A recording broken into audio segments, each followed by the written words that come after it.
بسم الله الرحمن الرحيم. ألف لام را كتاب أنزلناه إليك لتخرج الناس من الظلمات إلى النور بإذن ربهم إلى صراط العزيز الحميد. قرآن کتاب ماست، در بیداری و خواب ماست، در ظلمت او شهاب ماست، هر جا او رهنمای ماست، هر جا او رهنمای ماست. هر کس قرآن بخواند روحش زنده بماند. إن الحمد لله نحمده ونستعينه ونستغفره ونعوذ بالله من شرور أنفسنا ومن سيئات أعمالنا. من يهده الله فلا مضل له ومن يضلل فلا هادي له، وأشهد أن لا إله إلا الله وحده لا شريك له، وأشهد أن محمدا عبده ورسوله. أما بعد، فأعوذ بالله من الشيطان الرجيم. بسم الله الرحمن الرحيم. وبشر الذين آمنوا وعملوا الصالحات أن لهم جنات تجري من تحتها الأنهار كلما رزقوا منها من ثمرة رزقا قالوا هذا الذي رزقنا من قبل وأتوا به متشابها ولهم فيها أزواج مطهرة وهم فيها خالدون. دایات قبلی الله متعال برای اثبات رسالت پیغمبر صلی الله علیه و سلم سند معجزه‌اش پیش کرد که قرآن کریم است. پیغمبر علیه الصلاة و سلام دارنده معجزات زیاد بوده. در اوقات مختلف اموری از پیغمبر علیه الصلاة و سلام آشکارا شده و ظاهر شده که دیگران از آوردن مثل از او عاجز است. پیغمبر علیه الصلاة و سلام معجزات دیگری هم داشته. در زندگیش کارهای خارق العاده خلاف عادت از دست مبارک پیغمبر علیه السلام صادر شده که دیگران از آوردن مثل از او عاجز است. هر امر خارق العاده که دیگران از آوردنش عاجز باشه او به نام معجزه یاد میشه. لیکن در بین معجزات پیغمبر علیه الصلاة و سلام معجزه بزرگ و جاودانیش کتاب الله متعال قرآن کریم است. این معجزه با معجزات انبیاء علیهم السلام سابقه فرق داره. معجزات انبیاء سابقه مطابق زمان خودشان بود و برای قوم خودشان بود. معجزات انبیاء علیهم السلام سابقه در دست خود پیغمبران می بود، توسط پیغمبران اجرا می شد. معجزات پیغمبران سابقه اکثر امور حسی و مادی بود، اما معجزه پیغمبر صلی الله علیه و سلم معجزه جاودانی است، در زمان محصور نیست که تنها در زمان پیغمبر علیه السلام معجزه است، بعد از او نیست. همچنان به مکان تعلق نداره، برای یک قوم تعلق نداره. تا روز قیامت امی قرآن کریم معجزه رسول الله صلی الله علیه وسلم است. معجزه است که تعلق به دلها، به روح داره، کشش داره، فکر و اندیشه انسان جلب و جذب میکنه به سوی خود، به خاطر که الله دری اسرار و رازهای را نهفته، علومی را دری گذاشته که هر متفکر و هر اندیشمندی یک کمی مطالعه بکنه به خود جذب میکنه. یعنی معجزه مادی نیست او تعلق به خودی پیغمبرم نداشته، خود گویاست، خودش چلنج میده، خودش اختار میده پیغمبر باشه یا نباشه. در روزگاری که رسول الله صلی الله علیه و سلم حیات بود، اما می قرآن کریم معجزه بود، اختار میداد به مخالفین خود. و بعد از هم پیغمبر علیه السلام از دنیا رحلت کرده، قرآن کریم به کلگی اختار میده. یعنی خود قرآن کریم اختار دهنده است برای مخالفین خود. از او خاطر بزرگترین معجزه پیغمبر علیه السلام قرآن کریم است. این قرآن کریم از یک طرف خو معجزه است، از طرف دیگر قانون یا نظام الله متعال است که برای مردم تشریع شده. معجزات انبیاء علیهم السلام این حیثیت نداشت. موسی علیه السلام معجزه‌اش عصا بود، یک چوب بود. امور خلاف عادت توسط چوب ظاهر می شد، اما او برای مردم هدایت نبود، قانون نبود، بلکه کتاب علیحده یا جداگانه داشت، تورات. عیسی علیه السلام به حکم پروردگار شکل پرنده ها را جور میکرد، بعد از او به اذن الله میدمید، پرنده میشد. یک امر مادی بود، محسوس بود، مردم میدید، لیکن بعد از او هیچ کدام حقیقت دیگر را به مردم نشان نمیداد، راهنمایی نمیکرد. خصوصیت یا امتیاز معجزه رسول الله است که از یک طرف سند قوی بالای اثبات نبوت رسول الله صلی الله علیه وسلم و از طرف دیگر قانون هدایت بخش برای بشریت است. از او خاطر هیچ کس در دنیا دعوا کرده نمیتونه که بدون کتاب الله و قرآن کریم عدالت قائم کرده بتانه و راستی هم تمام نظام به استوار شود به برابری و به تسلیمی حق بدون کتاب الله متعال. پس این قرآن کریم حیثیت های مختلف پیدا کرد برای خود. این جدا موضوع است که مسلمان ها بعدن از این کتاب فاصله گرفتن. دشمن توانست که مردم از این کتاب ناشنا بسازه. در مورد فهم قرآن کریم دیوالا و بندای قوی را بندازه که این کار شما نیست، این را باید کسی بخونه که چند فن و علم یاد داشته باشه. در غیر از او کتاب الله متعال قرآن کریم این یک سند بزرگ برای فهم و این ذریعه بزرگ برای دانش و راهیابی انسان ها و بشریت است. و بوده این جدا موضوع است که ما مسلمان ها از این کتاب ثواب و مردار را جور کردیم. در مفکوری ازی یا در هدایات ازی ما زندگی را اختیار نکردیم، مطابق تعلیمات ازی ما زندگی را اختیار نکردیم. این جدا موضوع است. وگرنه ما مسلمان ها به این حالت زبون و بدحالی نمی رسیدیم. اگر کل ما به کتاب الله جمع می شدیم، زیر حکومت الله خود تسلیم می کردیم، فرقواریت و نعوذ بالله سمت پرستی و جغرافیا پرستی و قوم پرستی و لهجه پرستی و مذهب پرستی را اختیار نمی کردیم، هیچگاه مسلمان عظمت خود از دست نمی داد. لیکن با تأسف که از این قرآن زندگی مردم دور شد و روش مردم با کتاب الله مکمل مخالف شد، نه موافق. از او خاطر امروز ثمرات دوری از قرآن کریم تلخش چشیده را ایستیم و تا که باز به این کتاب الله و سنت رسول الله جمع نشویم، عظمت و بزرگی مسلمان ها پس دستش نمیاد. از امو خاطر است داخل الامر زمانی که مهدیم قایم میشه، پیدا میشه، مردم در گردش جمع میشه، کلگی به یک مسلک و مذهب می باشه، پیروی کتاب الله و سنت رسول الله صلی الله علیه و سلم. اونجا گروه بازی نمی باشه. از امو خاطر این دعوت حق است، دعوت به سوی کتاب الله و سنت رسول الله، دعوت رسول الله صلی الله علیه و سلم است. پس این قرآن کریم خود معجزه شد. معجزه چه حیثیت می داشته باشه؟ همیشه قبلا هم یک کمی تذکر داده بودم، هرگاه یک امر خلاف عادت که دیگه انسان ها از آوردن مثل از او عاجز باشه، از دست یک شخصی که دعوای نبوت کرده باشه، اینطور کار صادر شود، این را به نام معجزه یاد میکنه. الله متعال به انبیاء علیهم السلام معجزه را میده. چرا میده؟ به خاطر که برای کسب مقام و منزلت رهبری و امامت و خود الگو ساختن برای بشریت هر کس اقدام میکنه.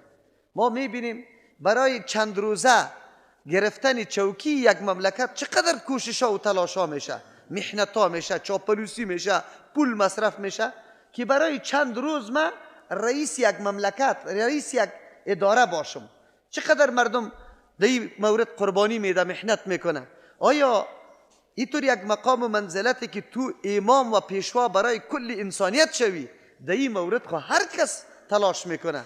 از این خاطر که این فاصله قطع شوه و دروغگویا و مردمایی که نعوذ بالله ادعای محض داره، سند و دلیل نداشته باشه برای ثابت ساختن خود در مقام رهبری، الله متعال برای پیغمبر خود اینطور یک امر فاصل و قاطع داده که او را به نام معجزات میشه. و او معجزه آنقدر صریح باشه، واضح باشه که به کلگی اخطار بده و کلگی را هشدار بده و کلگی حاضر کردن نتانه یا همون کار انجام دادن نتانه. رسول الله صلی الله علیه وسلم وقتی قرآن پیش کرد، الله متعال یک مرتبه در سوره اسراء کل قرآن کریم مطالبه کرد به مثل قرآن جور کنی. در سوره یونس ده سورت به مثل قرآن کریم جور کنی. بعد از اون در سوره حجر یک سورت مطالبه شده. در سورت مدنی بقره یک آیت مطالبه شده. آخری مرحله است که جهان بزنه در مقابل این ادعایی که رسول الله صلی الله علیه و سلم برای مقام رهبری بشریت کرده و ادعا داره که ما نماینده الله جل جلاله در روی زمین، بیان کننده قانون الله در روی زمین و ما رهبر و رهنمای تمام نظام الله در روی زمین هستم. این ادعا را رسول الله کرده، این را باید ثابت بسازه. قرآن کریم معجزه رسول الله شد. تا امروز دنیای کفر با انواع حیله ها و مکاری ها و نقشه ها و پلان ها پیش شده علیه اسلام، اما چرا خیلی کاری آسانه انجام نمیده که مثل قرآن کریم یک آیت بسازه موضوع حل است، نزاع از بین میره، دعوای پیغمبر باطل میشه، نعوذ بالله. نمیتونه که باز بگه که من دعوای رهبری را دارم. دمی بین همی گپا یک نکته را براتون گفتم. پیغمبر ادعا داره که من نظام الله را نقشش تطبیق میکنم و نظام الله را نقشه دهندش ماستم، ترسیم نقشه نظام الله را من میکنم. ما که بارها میگیم که ما نیاز به رسول الله داریم، دیگه کس ترسیم نقشه نظام الله را داده نمیتونه و نمیتونه و نمیکنه. چرا؟ حق نداره، نه عالم حق داره، نه پیر صاحب حق داره، نه میر صاحب حق داره که در عبادت الله نقشه بسازه، در نظام الله از خود نقشه پیدا کنه، به مردم معرفی بکنه. این موضوع بسیار حساس است. زمانی که ما میگیم لا اله الا الله محمد رسول الله، ما دین روز براتون گفتم یکی توحید الوهیت در لا اله الا الله است، در محمد رسول الله توحید رسالت است. توحید رسالتی مانا نداره که دیگه پیغمبر قبول نداریم، یعنی نماینده واقعی نقشه دادن نظام الله فقط و فقط رسول الله صلی الله علیه وسلم است. هیچ عبادت، هیچ امر، هیچ حکم بدون نقشه و ترسیم رسول الله قابل قبول به نزدیکی نیست، الله متعال نیست. این موضوع عقیده است. اگر این عقیده را نداشته باشیم ایمان ما ناقص است، ایمان ما تمام نمیشه. هر کس باشه که با این عقیده نداشته باشه که نظام الله را نقشه دادنیش تنها و تنها کیست؟ رسول الله صلی الله علیه وسلم. آدم مؤمن شمرده نمیشه. این ما باید بدانیم. آیات کتاب الله این را تثبیت میکنه. وقتی این نکته را ما درک کردیم، در قلب خود جا دادیم، بعد از اون میفهمیم که عبادت های ما، طریقه ادای نظام الله متعال، تطبیق نظام الله متعال باید با کدام نقشه باشه. از او خاطر در جستجوی نقشه رسول الله میشه، تلاش میکنیم نقشه رسول الله در اینمی معامله چی است. من روزه میگیرم، نقشه رسول الله در روزه گرفتن چیست؟ از چی چیز بند کرده؟ کی بند کرده؟ چه قسم بند کرده؟ کی پس امی روزه را افطار کرده؟ با چی چیز افطار کرده؟ چه قسم افطار کرده؟ این نقشه را رسول الله میده، احد دیگری داده نمیتونه. ابو بکر رضی الله عنه داده نمیتونه، عمر رضی الله عنه داده نمیتونه، عثمان رضی الله عنه داده نمیتونه، علی رضی الله عنه داده نمیتونه. و کسایی را که ما و شما بعد از رسول الله افضل ترین امت میدانیم و نقشه داده نمیتونه. وقتی که و نقشه داده نمیتونه، از او کده به بعد هر عالم و هر قدر اندیشمند و دانا، هر قدر علمش از کل مردم کدم زیاد باشه، نقشه عبادت و احکام الله را به کسی داده نمیتونه. هر کس کی باشه. این را در ذهنتان بشانی. این نکته بسیار مهم نکته است. نکته است تعلق به عقیده و دین ما داره. وقتی این نکته را یقینا فهمیدیم، بعد از اون میتونیم که بفهمیم که نقشه عبادت کی باید بده. ما از خود نمیتونم یک عبادت نقشهش به مردم بیان کنم که این عبادت به این شکل انجام میدیم. بسیار خوب کار است. ما وقتی که میگیم ختم بدعت است، قرآن خواندن، کلام الله را تلاوت کردن، چرا بدعت میگیم؟ کلام الله تلاوت میشه، وی مردم جمع شوه، در 1 ساعت قرآن ختم شوه، در 1 ساعت در 30 نفر یک پاره را بدی جز تقسیم کنی، قرآن خوانده شوه، ذکر الله است، بهترین ذکر قرآن است. چرا ما این را بدعت میگیم؟ میگیم به جای ثواب عذاب است. چرا میگیم؟ امین نقشه اگر خوب می بود، موجب ثواب می بود، موجب برکت می بود، موجب رضامندی و خوشنودی الله متعال می بود، اولین مرتبه ایر رسول الله خود یا عملا انجام میداد و یا دستور میداد. تعجب است که عمل خوب باشه و رسول الله دستور برش نداشته باشه، عمل خوب باشه و رسول الله خود انجام نداده باشه. هیچ امکان نداره.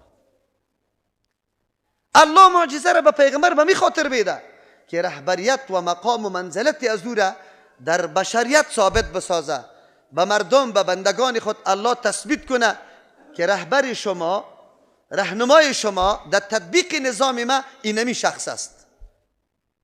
اینمی شخص است. از همون خاطر است که آیات کوبنده است. فلا و ربک لا یؤمنون حتی یحکموک فیما شجر بینهم.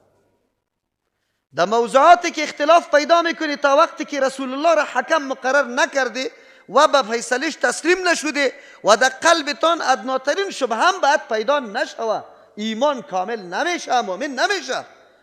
این آیت ها مقصدش فهمیدن خیلی ضرور است. آیت های قرآن کریم که در مورد تاکید ورزیدن تابعداری مکمل رسول الله صلی الله علیه وسلم و در تمام امور خود قاضی مقرر کردن فیصله پیغمبر ایرا مقرر کردن امر ضروری است. مشکل ما که در جامعه ما همیشه دامن ما را گرفته همیست که ما مقام و منزلت رسول الله را نشناختیم. رسول الله کیست؟ الله برای تثبیت مقام و منزلتش معجزه را آورده.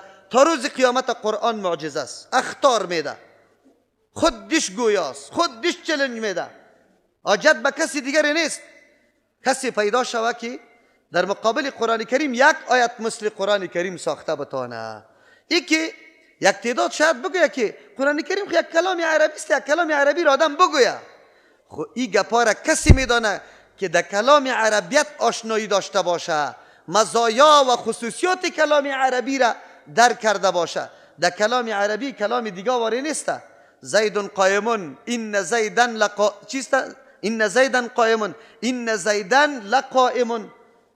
یک جمله با زیادت یک حرف چقدر تغییرات میشه. والله این زیدن لقائم. اگر میگی کسی که در علوم عربیت مهارت داشته باشه باز بعد از درک میتونه که بله ساختن یک آیت با مثل آیت قرآن کریم بسیار دشوار است. وگرنه در روزگاری که رسول الله چلنج میداد، مردمای فصیح و بلیغ و شاعرای خیلی شهره آفاق موجود بود لیکن نتانستن. مدعیین نبوت پیدا شدن نتانستن. الحمدلله دنیای که یک کمی از هوش و فکر خود کار گرفته، اگر او در فرانسه زندگی کرده یا انگلستان، اگر در روسیه زندگی کرده یا در آلمان، و شاهدی میده که کتاب کدام کتاب است. این کتاب کدام کتاب است. مراجعه کنید در این مورد. شهادات دنیای غرب در مورد کتاب الله متعال که و چی میگن و از این کتاب چی برداشت دارن. و از این کتاب امون مردمایی که یک کمی انصاف داره، صاحب خبره است، یک کمی علم داره، با کتاب الله چی قسم تفکر دارن و چی قسم شهادت داده که کدام کتاب است. خب ما میگیم که ما مسلمانا، باز میگم با این کتاب الله آنقدر جفا کردیم که هیچ پرسان نکو، هیچ پرسان نکو. ما آنقدر جفا کردیم در یک ماه رمضان مبارک در 3 ساعت با قرآن نشستن نخواد حق قرآن را تکمیل کنیم. یا تکمیل شوه خو خیر، محض الله متعال دمو قافله ما را برابر کنه که طور نشوه که از قرآن کریم نعوذ بالله بیخی دور باشیم. یک کمکی چنگک داشته باشیم با قرآن کریم، یک رابطه که خیلی خردک. الله فضل و کرم سر ما بکنه که معاف بکنه. وگرنه این کتاب گذاشتن شما ببینه علنا جهان در تلاش عزیز. مردم میگه دنیای غرب چی بهره‌ورداری کرد با این قدر نیروی نظامی خود، با این قدر مصارف خود، چی بهره‌ورداری کرده؟ در جای قانون الله، کتاب الله، دموکراسی را قانونی تو ساخته. بسیط است جناب محترم، دیگه هیچ ضرورت نیست. این دستاوردی که امروز دنیای کفر داره بسیش است. از این که دستاورد بزرگ دیگه نمی باشه. کتاب الله را بالا کو، مفکوره های خود که از اذهان 4 نفری که عقل ناقص داره او را جمع کو، او را جاگزین بساز، برای شیوه و طرز زندگی خود قانون بساز و مطابق از او حرکت بکو. دیگه چی باقی میمانه؟ ایره نگوی کسایی که داد از دموکراسی میزنه، ایره نگوی که ما گناهگار نیستیم. به الله قسم شما در مقابل کتاب الله قیام کردی. سرنوشت و انجامتان آنقدر خطرناک است بدانه که مبادا نعوذ بالله از دنیا بی ایمان بروی. ایره بدانه جاگزین ساختن نظریات دموکراسی در مقابل قانون الله متعال است. کلام الله متعال است و از این که جرم بزرگ من نمیبینم، جرم بزرگ نمیبینم و تو در تطبیقش تلاش هم میکنی. از او خاطر ایره ما باید بدانیم امروز که ما معجزه قرآن میخوانیم، اعجاز قرآن کریمه که سند بزرگ برای نبوت رسول الله صلی الله علیه و سلم است. امرای سند بودن نظام است برای ما، نظام حیات است، ضابطه حیات و زندگی ماست، نه تنها در دنیا هم در آخرت هم در دنیا. هیچگاه یک کتابی را پیدا نمیتونه که تضمین هر دو جهان براتان بکنه، راه های هر دو جهان براتان بیان کنه. امی قرآن امی کارا را میکنه، لیکن ما قرآن نشناختیم، مقام و منزلتش نشناختیم. ما که گفتم که ما کتاب الله را فقط کتاب مرده جور کردیم در پوشا جور کردیم. روز قیامت این قرآن اینطور نیست که اینطور ورق است. این قرآن مثل انسان واره میخیزه در پیش الله متعال، شفاعت میکنه، فریاد میکنه، اونجا فریاد میکنه، اونجا شفاعتی تا میکنه. القرآن حجت لک او علیک. بس ببین که برای تو حجت است یا بالای تو حجت است، کدامش است؟ ما چه قسم زندگی کردیم؟ از قرآن سوال کردیم چه قسم زندگی بکنم؟ یک روز در زندگی خود پیاده کردم قرآن؟ خیر چه قسم عقیده به داشته باشیم؟ در اول مقدمه می حقوق قرآن براتان گفته بودم. اینجا بنابر ازی که قرآن کتاب معجز بود، معجزه رسول الله بود. رسول الله اثبات نبوت پیغمبر شد. وقتی که اثبات نبوت پیغمبر شد، مخلوق از آوردن مثل یک آیت ازی عاجز است. سند قوی بالای ازی شد که این کتاب کیست؟ الله. کلام کیست؟ از او خاطر قرآن مخلوق نیست، قرآن صفت الله است. کلام چیست؟ الله است. این مردم دنیای ملحد تلاش میکنه خشت قدم مردم نعوذ بالله در گمراهی بکشانه. امروز از قلب تو عظمتی قرآن دور میکنه، میگه ای مخلوق است، ای نوشته است، ورق است. و جناب محترم ما ورق و نوشته را نمیگیم، ما قرآن ورق و نوشته را نمیگیم، ما قرآن آن چیزی را که ما تلفظ میکنیم او را میگیم. الحمدلله رب العالمین. کدام کلام است؟ کلام الله متعال است و این مخلوق نیست. این حرکت ها این از دیر تاریخ سابق شروع شده بود برای از اینکه عظمت قرآن از بین ببره. ما که هر روز مثنوی را رد میکنیم این را مفت رد نمیکنیم. شما خطرناکی او موضوع را عالی درک کرده نمیتونه. ما که افتایکل و حزب البحر را رد میکنیم، شما خطرناک بودن از او را عالی درک نمیکنه. این موضوعات به خاطر از بین بردن عظمت و بزرگی قرآن و کلام الله بود. این حرکت ها شروع شده بود به این خاطر که قرآن کریم عظمتش پیش مردم کم شود. در افغانستان تانون قرآن فارسیم چاپ شد که کلام عربی باید نداشته باشه. این حرکت همون تو روایی نیست، این پشت سرش دنیای کفر وجود داره. احترام و عظمت قرآن در نظر مردم، در انظار مردم نعوذ بالله چی میسازه؟ پایین میاره که پیش مردم قرآن عظمت نداشته باشه. ما که صوفیا را میگیم که یا کرم دین هستند، دین چپه کردن، درخت دین خوردن، مکمل چپه کردن. این را باید بدانی نشأت از کجا کرده، اسلام چه قسم معرفی کرده، کدام نظام و کدام دین. قرآن در یک خانقاه تفسیر میشه، در یک خانقاه درس حدیث وجود داره. بگوی دین خود قرآن حدیث میگه. تا که ما غافل باشیم، تا که ما خواب آلوده باشیم، تا که ما خود بیدار نسازیم، این کتاب چرا پخش نشود؟ این تبلیغات چرا ما را فرا بگیره، ما را زیر تاثیر بیاره؟ قرآن کتاب الله در فرد در خرد در بزرگ در زن و مرد، در جوان و پیر، در محصل و دیقان، در چوپان و دکاندار، در کلگی کتابی کیست؟ الله. این قرآن برای صحابه و کلش قرآن بود یا تنها برای کسایی که خیلی علم زیاد داشتن؟ بگوی با کلش قرآن بود.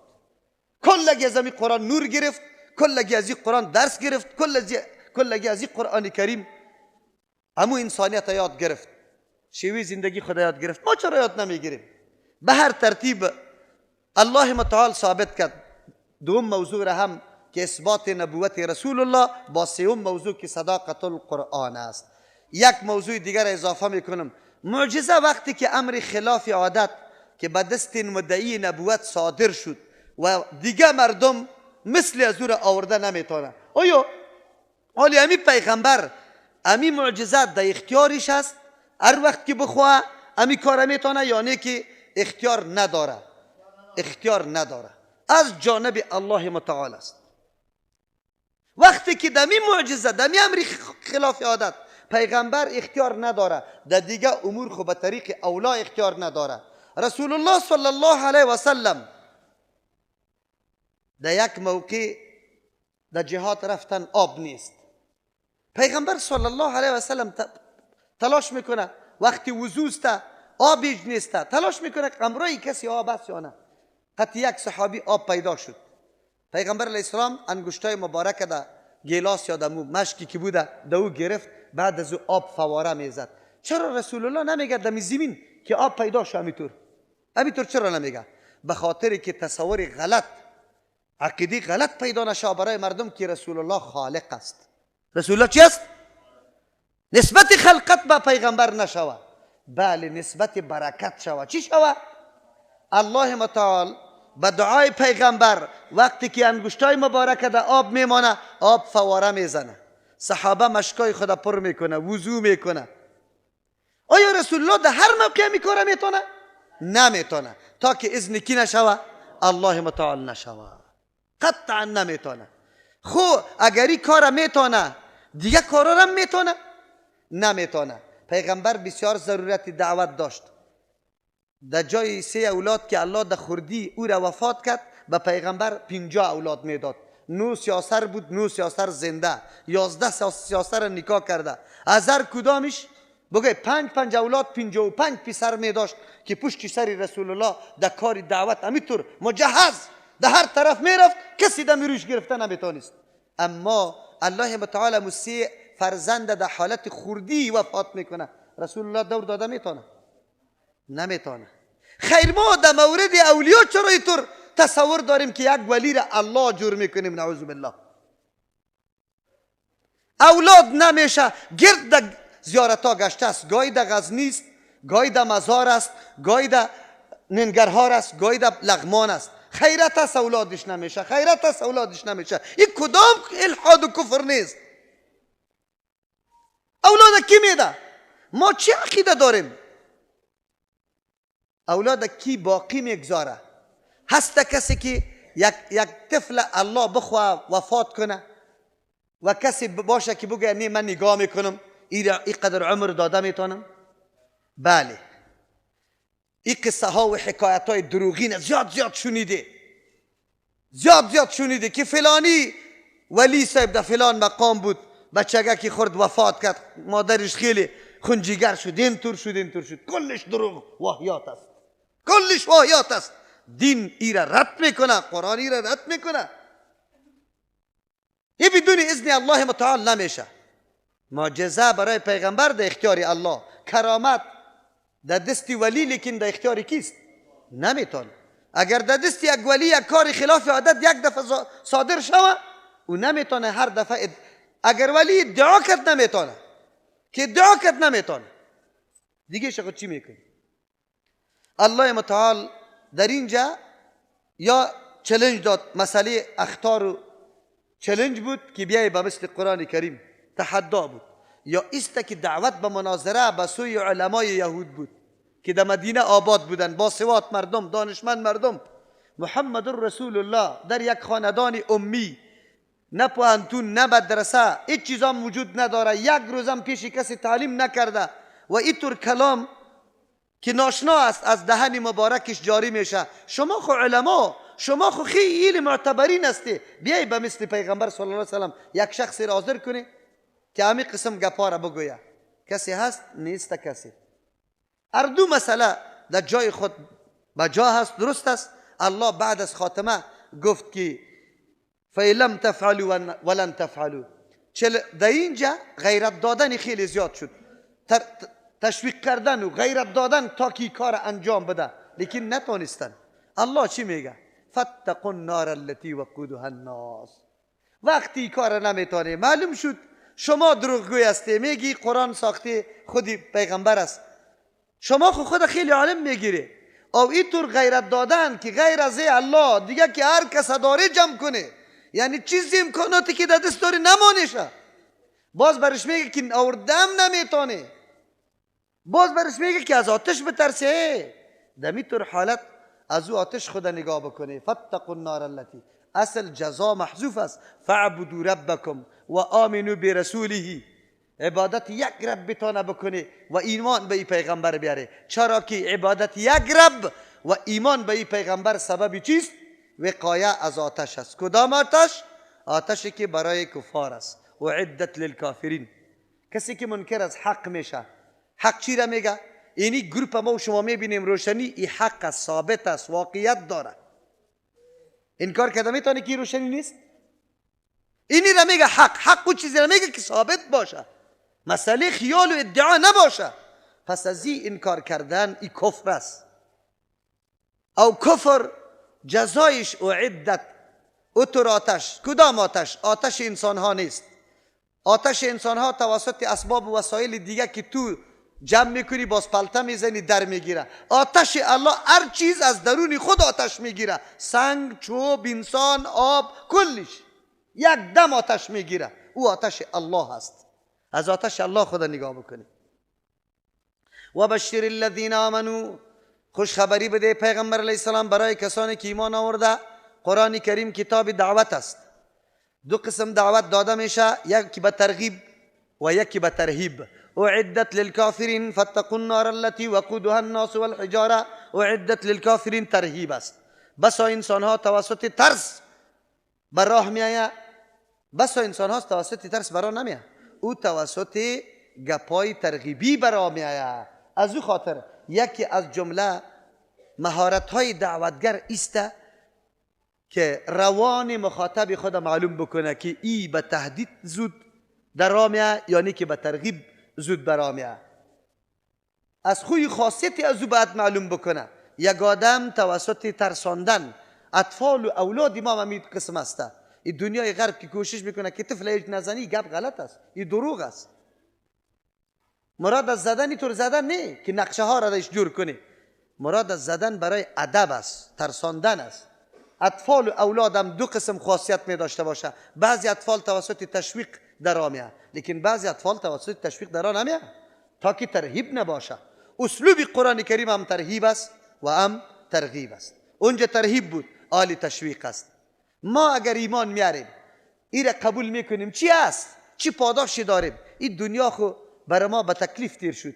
موحدین امروز هر کدامش جای نداره. در هر جایی که بشینش پیلاق پشتش میشه، در جایی که بشینه مردم گپش میزنه. همینطوره که ببینه همینطور اشاره برات میکنه، که ببینه بشینه ناحق همو جدو میزنه. میگه یک تعداد مردم پیدا شده زن از زیر انتو کنم، برای تو میشنوانه که تو همی کار میکنی. اینی طور تکلیفا و مشقتا را میبینی. الله متعال میگه این دنیا است و این دنیا به می خاطر است، اما اصل جهان دیگه است. دو جهان الله که کدام پاداش و نعمت ها را میده کدام است. و بشر الذین، خوش خبری بده پیغمبر علیه السلام، الذین کسانی را آمنو که ایمان آورده و عمل الصالحات، مسلسل عمل صالح انجام داده. ایمان آورده باز عمل صالح انجام داده. ایمان روشنی است، وقتی در قلب انسان داخل میشه شعاع ازی، روشنی ازی از وجودی تو حتما بیرون میشه. از او خاطر هر حرکتی که در اعضایت نمایان میشه ریشش در قلبت است که او از ایمان است. چشمت کنترل میشه، زبانت کنترل میشه، گوشت کنترل میشه، دستت کنترل میشه، پایت کنترل میشه، فکرت کنترل میشه. ایمان وقتی که در قلب جا بجا شود. کدام ایمان؟ ایمان خودش پیشتر کردیم، ایمان که به الله داری، فقط دیگر بگذار. فقط ایمان که به الله داری. ایمان که به الله داری، الله کدام ذات است؟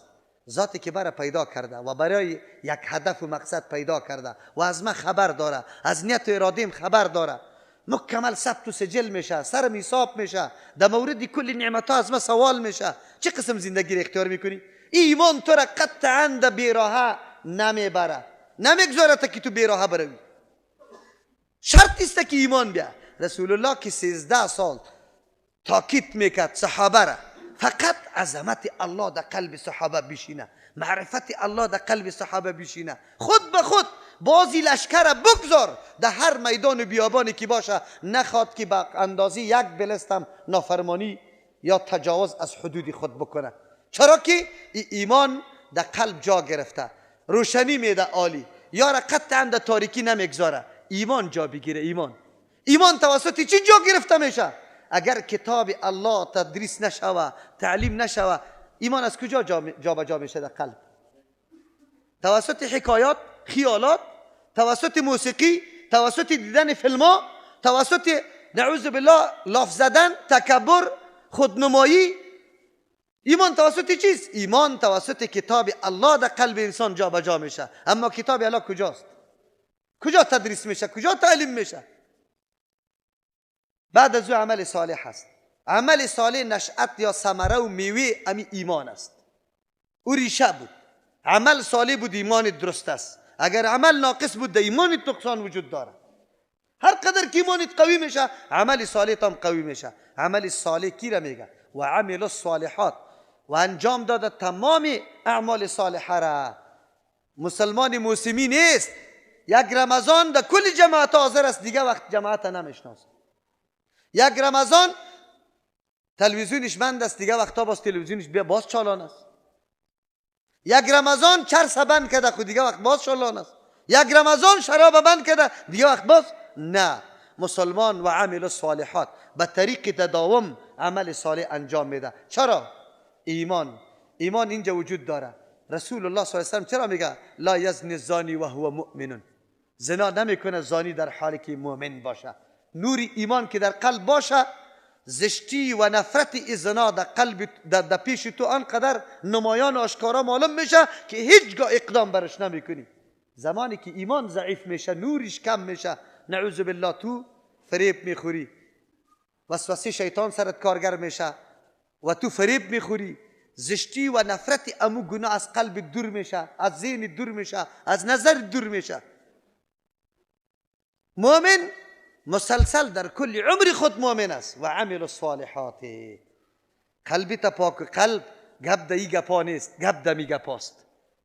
الله که کدام نعمت جنت تمامی کامیابی ها را مرتب کرده، سری دو چیز مرتب کرده، عقیده و عمل. عقیده و عمل. عمل صالح کی را میگه؟ قبلا تیر کردیم در بحث سوره فاتحه. عمل صالح دو شرط داره بعد از ایمان. دو شرط داره. خالص برای کی باشه؟ الله جل جلاله باشه. به نقشه کی باشه؟ رسول الله صلی الله علیه و سلم باشه.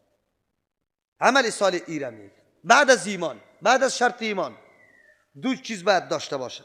و بشر الذین، خوشخبری بده کسانی را آمنو که ایمان آورده و عمل الصالحات، عمل صالح انجام داده، انک یقینا لهم، برای میتون مردما، جنات باغهاست تجری که روان است. الله متعال نعمتهای جهانی دیگر مطابق ذوق انسانا، آن چیزی که خیلی زیبا در نظر مؤمنا و بندگانش در دنیا معلوم میشه. امروز در این عصر دمی حالت فعلی ما، اگر ما و شما باغا داشته باشیم در پغمان، میوه های گوناگون در این باغ ما باشه، گلای گوناگون باشه و آبشام به نوبت نباشه، 24 ساعت در زیرش روان باشه، هر طرف که بخوی بگوی آبیاری کنی، آبیاری بتانی، روان باشه آب، چقدر لذت داره و چقدر عظیم نعمت میشمارشه. نعمت های جنت اینجا حقیقت از او را به ما بازگو کردن غیر ممکن است. چرا که ما آشنایی با نعمت های دنیا داریم، از این که در فراتر و بالاتر نعمت نمیشناسیم. الله متعال مطابق ذهن ما، مطابق دید ما این نعمت بر ما معرفی میکنه، وگرنه نعمت جنت نعمت جداست. الله متعال نصیب ما و شما بکنه.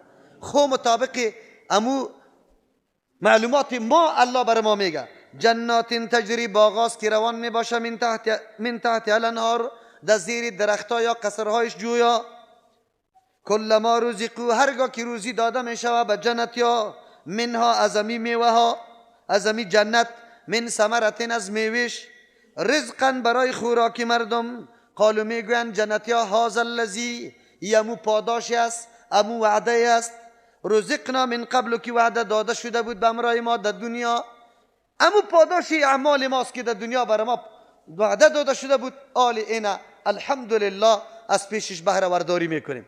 یک ترجمه. دوم، هذا الذی و من نعمتای است رزقنا که روزی داده شده بود من قبل و پیش ازی، یعنی رنگش به مثل همون نعمتای دنیا واری است. سیب، انار، کیله، مالتا، هر چیزی که برات میآید فکر میکنی که لیکن میوه دنیا واری است. و تو بهی متشابه، لیکن آورده میشه برای ازی آدم متشابه، رنگارنگ مثل میوه دنیا، لیکن لذت او لذت نیست. لذت دیگه قسم لذت است. لذت جنت است. هیچ مقایسه نمیشه با میوه دنیا. میوه دنیا چی؟ هیچ چیز نبوده. این میوه. سوم ترجمه، قالو میگوین امی کل ما رزق ورگا که روزی داده میشه منها زمی جنت من ثمرت میوه رزقن برای خوراکشان. قالو میگوید جنت یا هذا الذی، امو چیزی است و رزقنا که خوراک داده شد برای ما من قبل و پیش ازی. پیشتر هم همینطور میوه برای ما میاد. سیب پیشتر خوردی با سیب میاد، فکر میکنی همو سیب است، لیکن نه، آلی سیب جداست. یکی از خصوصیت های میوه های جنتی است که دومی مثل سابق نیست. در دنیا که هر قدر میوه را میاری امو یک قسم است، امو یک قسم لذت داره، کم کم تفاوتا باشه. در جنت دو طور نیست، روز به روز تکمیل لذت میشه، روز به روز لذت دیگه هم تکمیل شده میروه. سیبی که قبلا خورده ای آلی بعدا میخوری با هم تفاوت داره، هر کدامش بری خود در یک مقام و منزلت بالا داره. و او تو آورده می شود بهی به میوه متشابهن رنگارنگ برش آورده میشه. قسم میوه ها یکی یا آورده می شود که در رنگ یک رقم است لیکن در مزه مغایر است. کلی معانی درست است. و لهم فیها، برای همی جنتی ها در همی جنت ازواجون، جوره و جفتی زندگیشان است. مطهرتون، پاک کرده شده از هر قسم اخلاق ناشایسته، از آلودگی جسمی و بگوی روحی و معنوی. و هم فیها خالدون، امی جنتی ها در جنت همیشه هستند. قرآن کریم درس بر ما میده. زندگی انسان توسط نعمات برآورده میشه و به پای اکمال میرسه یا نمیرسه. بله، بعضی نعمت ها را انسان استفاده میکنه، اما کدام چیز است که تکمیل زندگی را بکنه؟ جفت و جوره است. خب کدام قسم جفت و جوره؟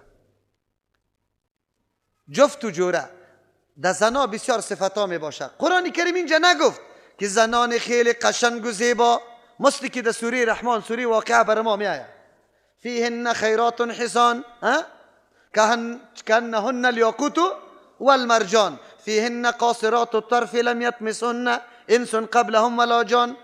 این زیبایی و جمال در اینجا ذکر نکرده، یک صفت از ذکر کرده، یک صفت. چرا؟ این یک صفت در سیاست کل صفت های دیگر در زیر شعای خود قرار میده. اگر این یک صفت موجود بود، رسول الله صلی الله علیه و سلم امو صفت در سخنای گوهرباری خود مشخص کرد.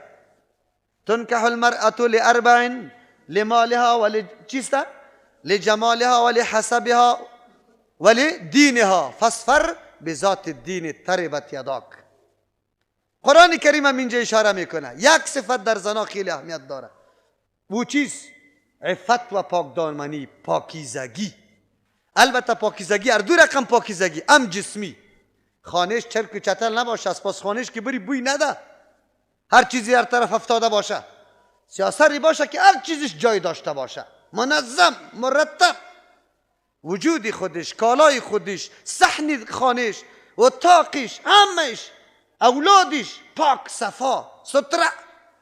ایره پاکیزگی جسمی میگه یا ظاهری میگه. خب یا مقدر اهمیت نداره که این قدر اهمیت کدام پاکیزگی داره؟ پاکیزگی معنوی، که در تلفن قطعی دیگه کس خنده نکنه، در تلفن قطعی دیگه کس گپ نزنه، عزت تو را عزت بدانه. فقط یک شخص برای زندگی خود تو را انتخاب کرده باشه، خود تو او را انتخاب کرده باشی، تو هم انتخاب کرده باشی، او هم انتخاب کرده باشه. قرآن کریم همین نکته را برای ما انگشتنما میکنه.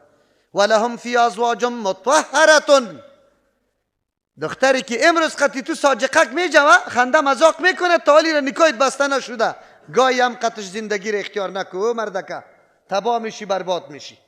و دختر اینطور بچه که امروز دنبال تو را گرفته، قطی تو مسج میکنه و برات خدا اینطور متقی معرفی میکنه که پرسان نکو، من تو را میگیرم، من تو را دوست دارم. از این که فاسق ترین شخص دیگه نیست.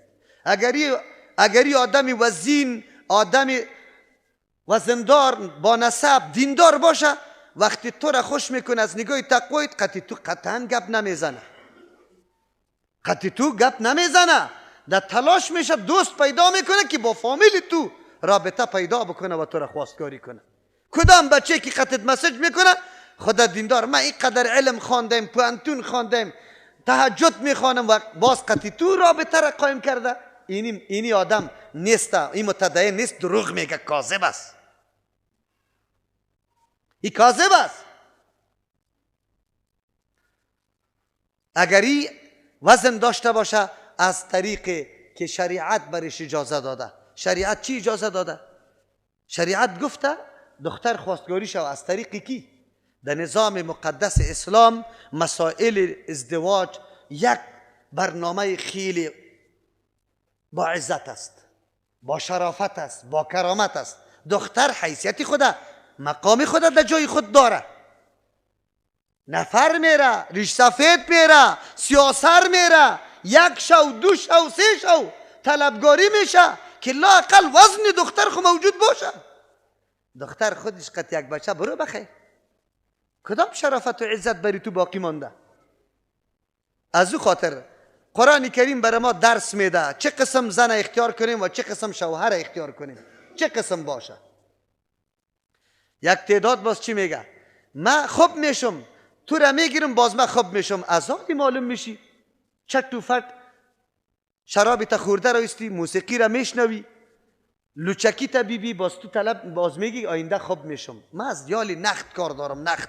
نخت تو چی هستی؟ چه قسم رفتار داری؟ چه قسم کردار داری؟ آینده را من پشتش نمیگردم، آینده به الله معلوم است. از حالی سخن بگو. یک تعداد خواهرای ما زود فریب میخوره، یک تعداد برادرای ما زود فریب میخوره. نخوره فریب.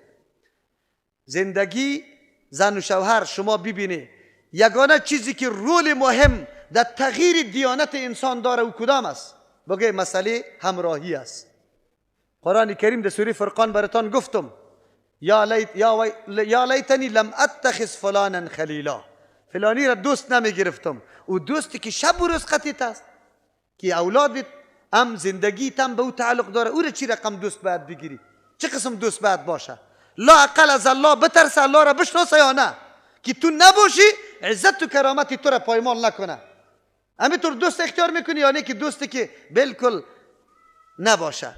من خود گاهی اوقات بسیار تعجب میکنم با او مردم، بگوی با او مردم مولای صاحب دختری من قطعی امریکایا کار میکنه. خوب چه قسم کار میکنه؟ زن من قطعی امریکایا کار میکنه. چه قسم کار میکنه؟ و مسلمان یک کمی فکری تا بگی یک روز رفته نیستی، در دلار خوش نشو، در عزت و آبرویت خوش شو، در دلار خوش نشو، در جنت خوش شو، در دلار خوش نشو، در بیغیرتی خوش نشو. سبا روز در سوال و جواب دادن خوش شو که خوب داده بتانی، نکو از غیرتت کار بگی. زندگی را طور اختیار کو که قرآن برات مشخص کرده، ترسیم کرده. در کل صفتا الله متعال فقط پاکیزگی را صفت ممتاز زن تعیین کرده و میگه در جنت زنی نیست که بری تو بد بگویه، قار شوه، ترش خطت بشینه، مانده نباشی نگویه، سلامی تو علیک نگویه. این چیزا نیست. اونجا واقعا از هر نوع آلودگی بالکل پاک است. نعمت زندگی تکمیلش توسط چی میشه؟ در کابل حالی ببینی دختر سوال میکنی چند سال هستی؟ 50 ساله. بچه را سوال میکنی چند سال هستی؟ 40 ساله. عروسی کرده؟ نه والا، تحصیلم باقی مانده. تحصیل کجا میره؟ کامپیوتر ساینس خوانده رئیس ای دخترک بیچاره. تو کامپیوتر ساینس میخونی چی میکنی خواهرم؟ آخر در کجا میرسی؟ در کدام مرتبه؟ خب زندگی را اختیار کردی. الله رحم بکنه. کل آلودگی ها شما باور به الله بکنی. این تو روز نیست که یک قضیه دلخراش به پیشم یا در تلفن زنگ زده نشوه یا در پیشم نبیه. واقعیت براتون میگم حالت بسیار خراب است. شما باور به الله بکنی آنقدر حالت خراب است. چرا خراب است؟ دین نیست. چی نیست؟ دین وجود نداره، عقیده وجود نداره، با آخرت باورها بسیار ضعیف شده. سر آخرت باورها آنقدر ضعیف است که یک پرسان نکن. علتش است که دین وجود نداره. علمای ما تمام روز حالا مسائل رفع الیدین نیست، آمین بالجهر نیست و دیگهش میگه هست. ما بارها گفتیم که این مسائل مردم به دین آشنا کنی. یک دفعه حقیقت دین عقیده را برش یاد بده، باز ما دزو ایگه پا را رد کنی، ما را خوب رد کنی، بکوبی ما را. لیکن لا اقل همی مردم توحید نشان بده، الله را برش معرفی بکنی که الله مردم الله را بشناسه. بعد از بازار چی که میگه ما را خوب سرکوب بکنی، بعد بگوی و هم فیها خالدون. بس اوقات در نعمت می باشی لیکن زایل میشه از پیشت. خب باغای پغمان است لیکن اینطور خزان میآید که باز اونجا نشستن هم برات خوشایند نمی باشه. نعمت های جنتی طور نیست، جاودانی است. و هم فیها، همی جنت ها در همی جنت خالدون همیشه می باشن. الله متعال اسبابش بر ما برابر کنه. ان الله، یقینا الله متعال لا یستحیی، حیا نمی کنه. امو قسمی که لایق شان الله متعال است. از چه حیا نمی کنه؟ ایضرب، کی بیان کنه مثلا ما مثال از مثالا را، بعودتا پشه باشه، فما فوقها یا بالاتر از پشه باشه، در خردی و کوچکی. الله مثال خامخا بیان میکنه. نتیجه چی میشه؟ فاما الذین آمنوا، پس هرچی کسانی که ایمان آورده، فیعلمون، میدانه، با دل و جان تصدیق میکنه. مثالی که الله بیان کرده برای توضیح ممثل است، برای نشان دادن امر معقول به شکل محسوس است، برای نزدیک ساختن مطلب به اذهان مردم است. میدانه فیعلمون انه الحق، که نمی مثال مطابق ممثل است. ما موضوع را، مطلب خوب آشنا شدم، خوب گرفتم. من ربهم، از جانب پروردگارشان است. و اما الذین کفروا، هرچی کسانی که انکار میکنه از حق، همیشه در ضد و عناد است. فیقولون، میگن در اعتراض و انتقاد، همیشه دنبال ازی میگرده انتقاد پیدا کنه. ماذا اراد الله بهذا مثلا، چی اراده کرده الله به این مثالا؟ الله را بیبی مثال خورد بیان کردن بیبی، الله را بیبی پشه ذکر کردن بیبی. یضل بی کثیر، الله میگه تو نمیفهمیده حکمت الله است، گمراه میسازه توسط همین مثال کثیرا زیاده. و یهدی، هدایت میکنه الله متعال به توسط همین مثال کثیرا زیاده. و ما یضل، گمراه نمیساز الله به توسط مثال الا الفاسقین، مگر کسانی که از دایره اطاعت الله بیرون میشه واره گمراه میکنه. دو نظر موجود است.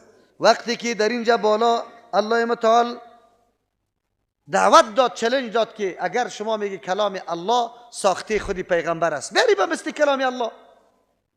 یار زور داده بود، از خاطر گفت چی گپ است که از ما مثال طلب میکنه؟ الله متعال میگه مثال طلب کردن به می خاطر است که شما ادعا داری، ادعایتان ثابت شود که شما دروغگوی هستی، دروغتان ثابت شود به مردم بدانه. یک اصل راجح است که نه، در قرآن کریم وقتی رسول الله صلی الله علیه وسلم استاد میشد، اولین موضوع را که بیان میکرد توحید و نفی شرک بود. در اذهان مردم بتا که کدام عظمت داشت، رسول الله عاجزی و ناتوانی از او را مثال میداد. میگفت عجیب است، شما چیزایی را عبادت میکنه که بگوی اگر پشه هم از او چیزی را بربایه و یسلبهم الذباب لا ینقذوه، یک چیز را میک برزانه نمیتونه که امورم خلاص کنه. ضعف الطالب چیست و المطلوب. شما فکر کرده آلی هم همونطور رواج است. در اون زمان مشرکین مکه شکل بتا را، مجسمه را که جور کرده بود، باز بعضی چیزای شیرینی باب او جمعه بردن خوب به نام نظر، باز امو شیرینی باب در پالیز یا امو بتای خود میماندن و جایی که شیرینی باشه مگس دیگه چی بگه لشکر و هجوم میاره. الله متعال میگه شما چیزایی را برش بگو به کفار، چیزایی را پرستش میکنه که حتی پشه اگر دو شیرینی میشینه یا او را میره باید، امی پشه را هم ای کده نمیتونه، امی چیز خلاص کرده نمیتونه. حالی هم در زیارت ها که بری چاکلیت ها افتاده سری قبرا، حالی هم همونطور گپا هست. الله عاجزی از ما را بیان میکنه که حتی یک پشه را دور کده نمیتونه، او معبود شده میتونه؟ یک دفعه یارا زور میده کیسه کو حالی بتای ما را اینطور حالی الله خو کلان است چرا پشه را به مثال ذکر میکنه؟ الله متعال جوابش میده که مثال مطابق ممثل می باشه. اگر ممثل خرد باشه مثال هم باید چی باشه؟ اگر او ضعیف باشه در مثال هم باید چی باشه؟ ضعیف چیزی ضعیف ذکر شود. اگر کلان باشه کلان. مثال راه تفهیم و افهام، راهایی که ما یک موضوع را درک کرده میتونیم. این صورتهای متنوع داره، صورتهای خیلی زیاد داره. مشافهتاً که درس گفته میشه با تصویری که در صفحه تلویزیون از فرق داره. این را یاد داشته باشه. من که گپ میزنم تاثیرات گپ در سر شما زیادتر است به نسبت طبقه ایناست. همین قدر فرق داره. موضوعی که به دید باشه و صوتی باشه زمین و آسمان چی داره؟ فرق داره. قرآن کریم و در دین اسلام برای ذهن نشین ساختن یک موضوع از صورتهای متنوع کار گرفته، خصوصا در موضوع شرک، در موضوع عاجز بودن معبودای باطل. الله متعال در قرآن کریم از اسلوبهای متنوع کار گرفته. یک اسلوبش هم بیان مثال است که توسط مثال واضح بسازه ما یک چیزی معقوله که فعلا در پیش روی ما وجود نداره، این را تشبیه بدیم به یک چیزی محسوس که او را همیشه میبینیم. به خاطر ازی که در ذهن ما بشینه و مطلب خوب فهمیده شود. از او خاطر این موضوع در افهام و تفهیم انسان ها هم خیلی ضرورت است. هیچ کس از پیشش نیازمند مستغنی نیست، هر کس برش نیاز داره. الله متعال برای فهم بندگان خودم مثال ذکر میکنه. از او خاطر این انتقاد اعتراض سری قرآن کریم یا پیغمبر کردن بیجاست. بیخبر از این که این مردم فکر کرد پشه خورترین موجود است و بدبختا پشه خورترین موجود است.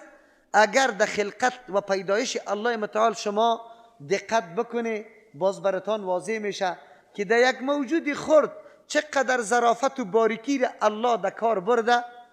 یک حشره و حیوان خرده الله به کدام نظام و سیستم او را جور کرده که تو ایران میمانی. امی پشه از نگاه اعضا از کلانترین حیوان که در خشک زندگی میکنه فیل، از فیل کرده اعضایش زیاد است، شاخکا و بالایش زیاد است. از چی کرده؟ فیل کرده. اما شکل دیگهش مکمل مسلکی واری است. امو رقم که خورتوم فیل داره ایام داره. تو خبر نداری، تو در موجودات الله تأمل دقیق نمی کنی.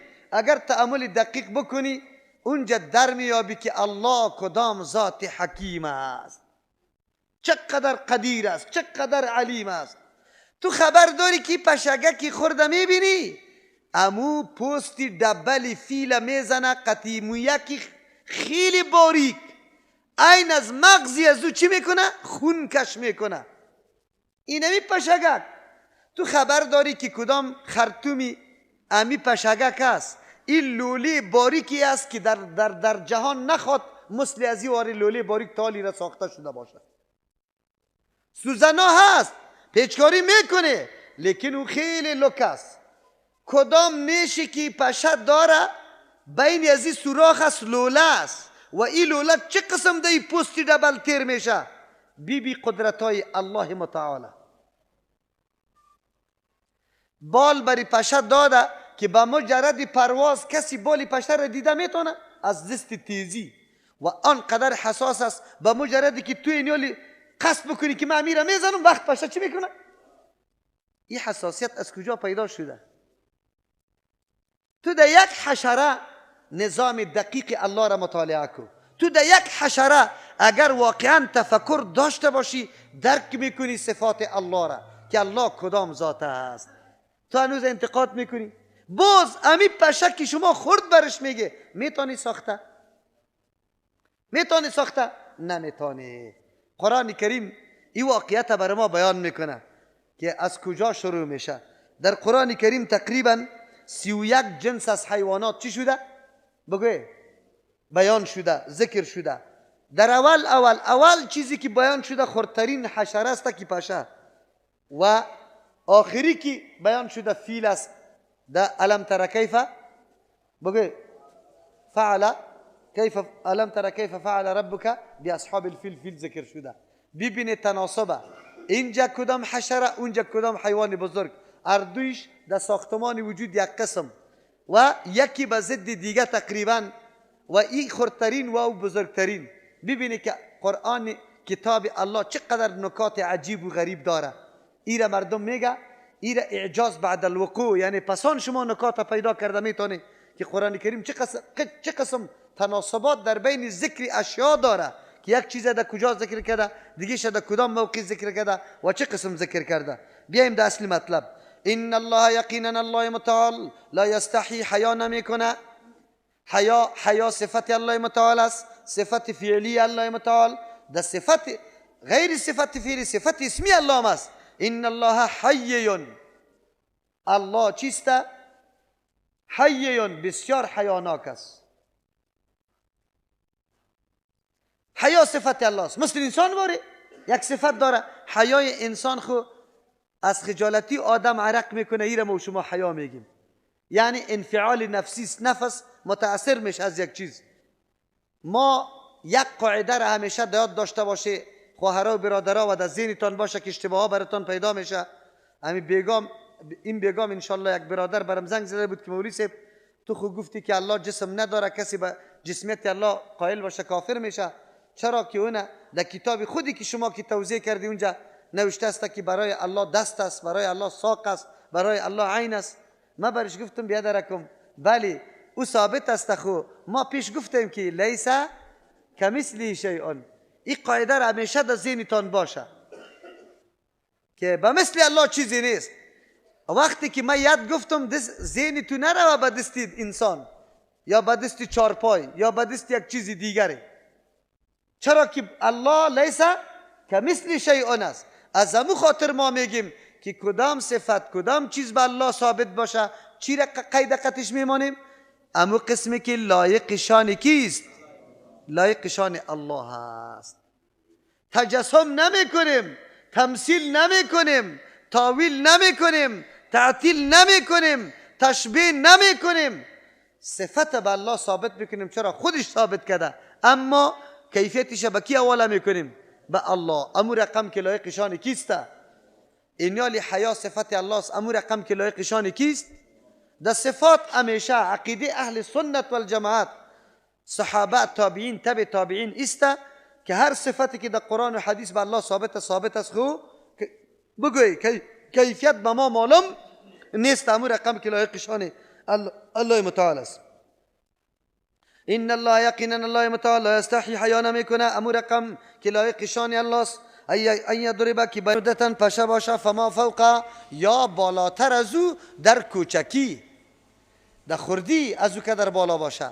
چرا؟ اصل مقصد مثال بیان ممثل است. ممثل که به کدام مقدار اندازه باشد بعد مثالم به مو مقدار بیان شود، به خاطر که او مطلب در ذهن مخاطب جابجا شود، ذهن نشین شود، منکشف شود، ظاهر شود.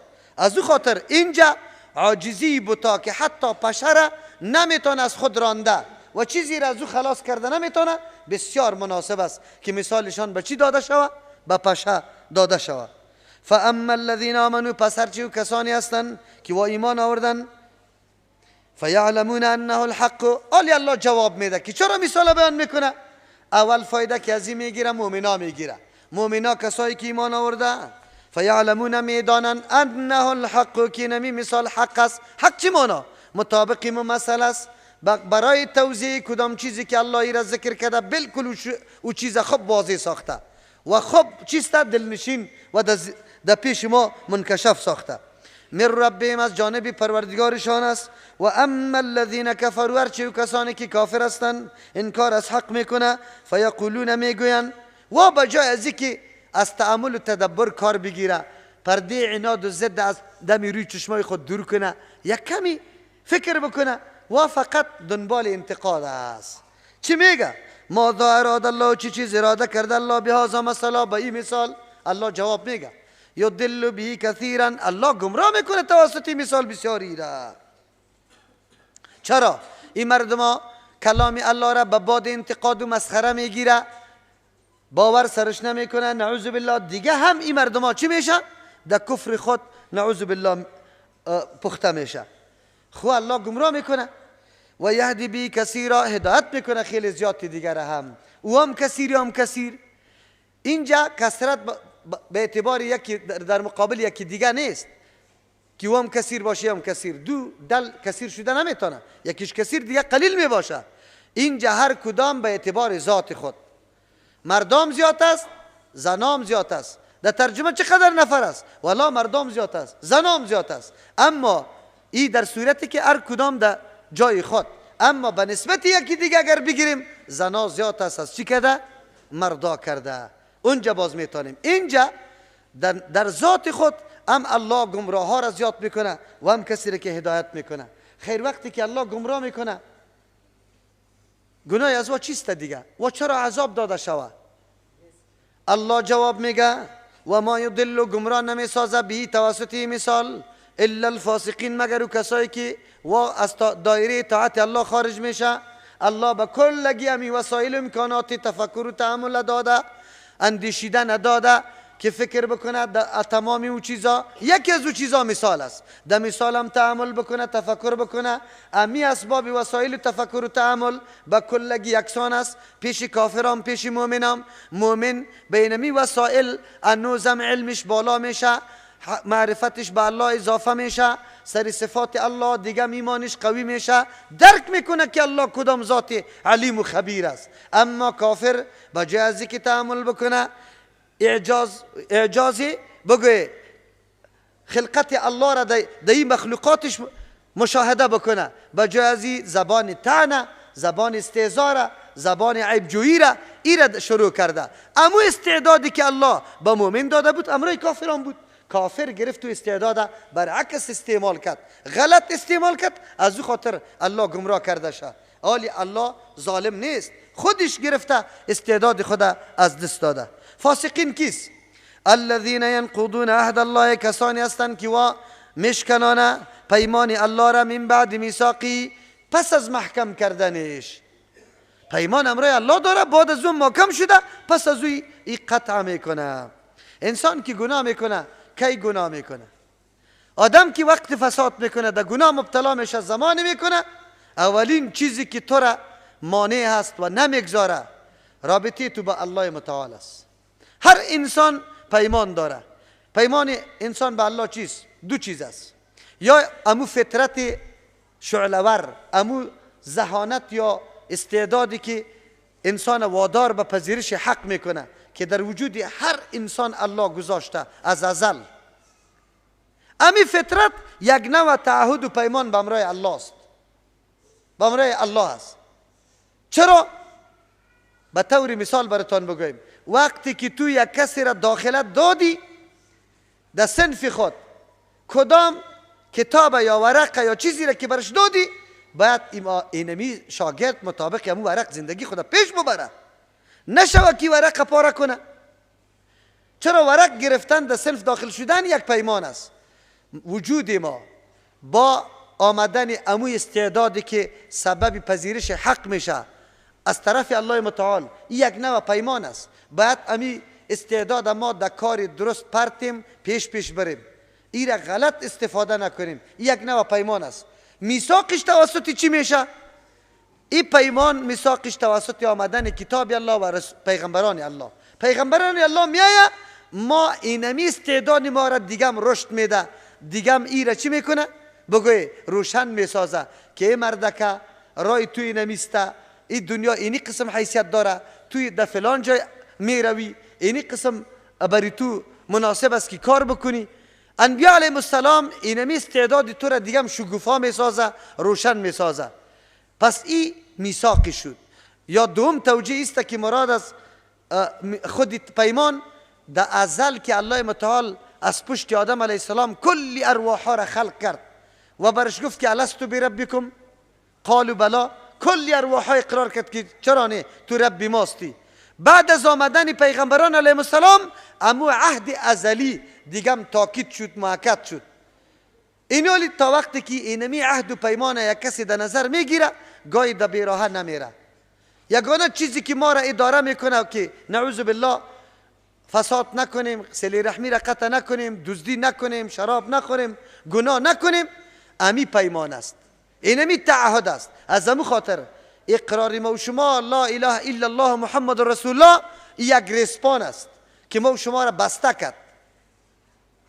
اینمی لا اله الا الله ما و شما را بسته کرده. از چی چیز بسته کرده؟ از هر کاری که خلاف رضامندی الله و سبب سخط الله میشه ما را بسته کرده. یک کسی که گناه میکنه اولین مرحله گناهش اینمیسته که اینمی پیمان از نظر مندازه. اینی پیمان از نظر مندازه شروع میکنه به سوی چی؟ گناه. از او خاطر الله بیان میکنه. پس قرآن کریم برای ما چی درس میده؟ انسان باید بسیار بیدار باشه که از این پیمان الله را قطعا فراموش نکنه. اگر این پیمان الله در پیش آدم بود هیچگاه مرتکب گناه نمیشه. خب موقع برات میسر شده، دزدی هست، پولم خیلی زیاد است، امینجا چی چیز مانع میشه؟ خب موقع روزه خوردن برات میسر شده، امینجا چی چیز مانع است که تو روزه نمیخوری؟ امی پیمان الله، امی پیمان الله است. انسان که گناه را مرتکب میشه اول امی پیمان میشکنه. از او خاطر الله میگه الذین فاسقین کسانی است ینقضون که میشکنانه عهد الله پیمان، رابطه ای که دبای امرای الله کرده من بعد میثاقی پس از محکم کردنش، و یقطعون ما امر الله، آلی که لحاظ اینمی تعهد نکرد.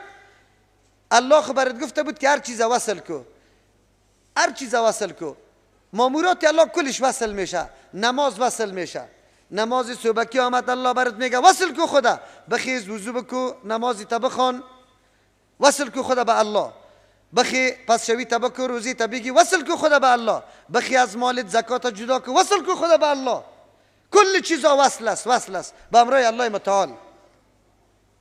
خو اگر اینمی پیمان در ذهنت بود تو ایره وصل کرده میری. اگر نیکی لحاظ یزیر نکردی آلی قطع شروع میکنی. قطع چی را میکنه؟ صبح نماز نمیخوانی قطع کردی، روزه در پس شوی نخیستی و روزه را نمیگیری قطع کردی، زکات از پولت نمیکشی قطع کردی، خوبی را هم دردی را با یک برادر مسلمان نکردی، وظیفه مسئولیتت انجام ندادی قطع کردی. از او خاطر وقتی که لحاظ پیمان نکردی شروع به قطع میکنی.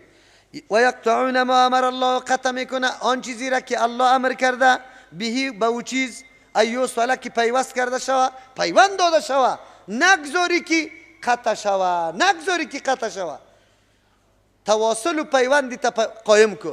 امرای عالی تواصل و پیوند، هم به امرای الله، هم به امرای پدر و مادر، هم به امرای اولاد، هم به امرای مخلوق الله، هم به امرای دوستا، با کلگی پیوند داشته باش. خب پیوندا با هم فرق داره. پیوند با الله یک قسم است. پیوند با الله را میگه پیوستن به الله ماموراتش انجام بده، از منهیات نگاه کن. پیوند به پیغمبری معنا داره که کلی اعمالت موافق نقشه پیغمبر انجام بده. پیوند به پدر ایمانا داره که احترام تعظیم از او را، امر مباح از او را بالکل بپذیر. پیوند به اولادای معنا داره که او را حقوقش ادا کو، در راه درست واره تعلیم بده، تربیت کشه.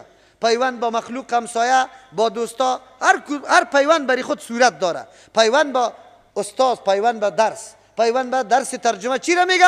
صبح وقت حرکت کو، در وقت واده اینجا در درس بشی. یک پیوند است قطع نکو. الله متعال میگه فاسق کسی است که لحاظ پیمان نمیکنه، ایره که لحاظ نکرد آلی چیزی که قابل واصل شده نیست او را قطع میکنه، انجام نمیده. بعد از او که انجام ندادی، تو قطع پدر قطع کردی، احترامش نکردی، قطع اولاد قطع کردی، حقوقش ادا نکردی، قطع زن قطع کردی، حقش ادا نکردی، چی میشه؟ چی در بار میاد؟ فساد. چی در بار میاد؟ خانواده پراگنده میشه، جنگ جدل برپا میشه، احترام متقابل از بین میره، اعتماد از بین میره. الله میگه و یفسدون فی الارض، نتیجه چی میبره؟ فساد میکنن در روی زمین. پیمان الله را در نظر نگرفتی، چیزی که قابل وصل بود را قطع کردی، خود به خود فساد در روی زمین است. اگرچه بعضی مفسرین مراد از ما امر الله صله رحمی را میگه که فاسقین کسانی است که پیمانای الله را در نظر نمیگیره. الله گفته که با اقاربت، با خویشاوندایت رشته تا قایم کو و تو میگیری را قطع کرده رایستی، آلی فساد شروع میشه. چرا؟ یک کسی که نزدیکترین شخص که اقاربش است، که رگ شریک است، با اصطلاح ما و شما خون و ریم شریک است، اون لحاظ و پروای از او را نداشته باشه از دیگران را داره؟ در قصهش نیسته. اینطور آدم که از اقارب خود میبره فقط در قصه پورا کردن خواهشات نفسانی خود است. این لحاظ از این را نمیکنه که چی رقم به دست بیارم و از کی به دست بیارم. او غمی اقارب خودم نمیخوره، از پدر و از اولاد خود نمیخوره، حق از واره میگیره، میگه من آباد شوم. او میموره یا زنده باقی میمانه. از دیگران را خودش لحاظ میکنه؟ نمیکنه. دیگه خود به خود فساد است. قرآن کریم در یک نکته باریک اشاره کرد. اجتماعات از کجا اصلاح میشه؟ از صفر شروع میشه. اجتماعات از اصلاح فرد شروع میشه. تو اول خدا پابند امو پیمان الله کو، در دایره پیمان الله خود داخل کو، بعد از او شروع به وصل بکو. اولین کسی که تو قطش وصل میشی پدر و مادریت است و اولادت است. بعد از او در محولت همشیره و برادر و کاکا و ماما، اینمی قسم بگه مرحله به مرحله گسترش پیدا کرده رایست. تو اصلاح شدی در محولت سیاستت، پدر و مادرت، اولادت اصلاح میشه. این اصلاح شد هر کس در خانه خود همینطور اصلاحات بره. اجتماع از همین خانواده جور شده، خانواده از همین افراد جور شده، افراد از تو جور شده، شروع از تو شده. تو خود اصلاح بکو، خود به خود زمین اصلاح میشه. رسول الله صلی الله علیه و سلم قانونای اجباری را نگذاشته بود، جریمه ها را نمانده بود که کسی کار کرد ما اینقدر جریمه میکنیم. افراد از ذهن میداد، افراد تعلیم میداد. ما چی مسئولیت داریم، چی بکنیم، من در زندگی خود چی مسئولیت دارم. امروز در ترجمه آمدیم چه قسم بشینم، آیا بشینم که سبب اذیت دیگران نشوه یا بشینم که دیگران هم از درس بمانم؟ چی کار بکنم؟ اینطور کسام در درس قرآن میایه که با جای از اینکه ثواب پشت کرده ببره شما باور به الله بکنه عذاب پشت کرده میبره. چرا میبره؟ او باعث نگرانی درس دیگران، تشویش دیگران میشه. خود هیچ گوش نگرفته. خصوصا یک تعداد خواهرها برای من شکایت آمده، خود هیچ گوش نگرفته، دمو غم و قصه و چی خود هسته، خود دیگران را هم از درس گذاشته. او خواهرم در موتر آمده ای، سری تو مصرف شده، جرم تو یکی برده میشه که تو اینجا در درس قرآن آمدی لیکن هیچ چیز برداشت نکردی بلکه سبب اذیت دیگران گشته ای. تو نکو. همین قسم در برادرام میباشه. چرا از خود شروع کو. من چی میتونم، چه قسم میتونم من منفعت به کسی رسانده بتانم، چه قسم به دیگه زمینه را مساعد بساز. الحمدلله امی احساس است در دوستای ما، امی احساس است. هر کدام ما هر روز قطعی خود 2 نفر دوستای خود کش کردم میاریم. احساس است. چرا؟ تلاش تو است، مفکوری توی است که ما وصل کرده رایستم. این دوستی خود قطعی خود وصل میکنم در عقیده، در درس، او را وصل میکنم، او را وصل میکنم. سابق تنها تو 1 نفر بودی، آلی 10 نفر جور شده ای. 10 نفر در یک مسجد که اصلاح شد، اما بسته مسجد اصلاح میکنه. خط برای مولا امام میگه یا نماز خواب به طریق سنت بخون یا تو را ما امام نمیگیریم. کسی هست که در دمی رویشان بس استاد شود؟ خو 1 نفر بیچاره که چیغ بزنه که مردم نماز خراب است، هیچ کس گوش نمیشنوه. قرآن کریم برای ما میگه نقطه وصل کنیم، قطع خود پیوست کو، در پالوی بگیر، دوستا را قطعش رابطه قایم کو تا که این دایره گسترش پیدا بکنه. اجتماع خود به خود جور است، فساد خود به خود گم است. اگر این طور نشد، هر کس برای خود شدیم، خود به خود پراگندگی میاد. قرآن میگه خو این کی میشه که ما متعهد به پیمان الله باشیم، فاسق نشویم. نعوذ بالله. الله ما را نگاه کنه. الذين ينقضون، فاسقین کسانی هستند که میشکنانه عهد الله، پیمان الله را، من بعد میثاقه، پس از محکم کردن پیمان الله، و یقطعون، میبره قطع میکنه مان چیزی را امر الله، که امر کرد الله بهی، به او چیز، ایوصله که پیوست کرده شوه. قطع هر کس پیوستی اختیار کو. و یفسدون فی الارض، فساد در روی زمین میکنه. فساد وقتی میشه که پیوستی از بین بره. اولئک هم الخاسرون. الله متعال میگه این مردما کی صفتا را داره؟ لحاظ پیمان الله را نکرده، با مردم وصل نکرده، هیچ پروایش نداره. قطع پدر جور نیست، قطع اولاد جور نیست، قطع استاد جور نیست، قطع همسایه جور نیست. اولئک هم الخاسرون. این مردم ها تاوانیسته. هم دنیای خود جهنم جور کرد، جهنم خود جهنم بود برش. دنیا را چرا جهنم جور کرد؟ راحت انسان، خوشی انسان، نزاکت و عزت انسان کی میشه؟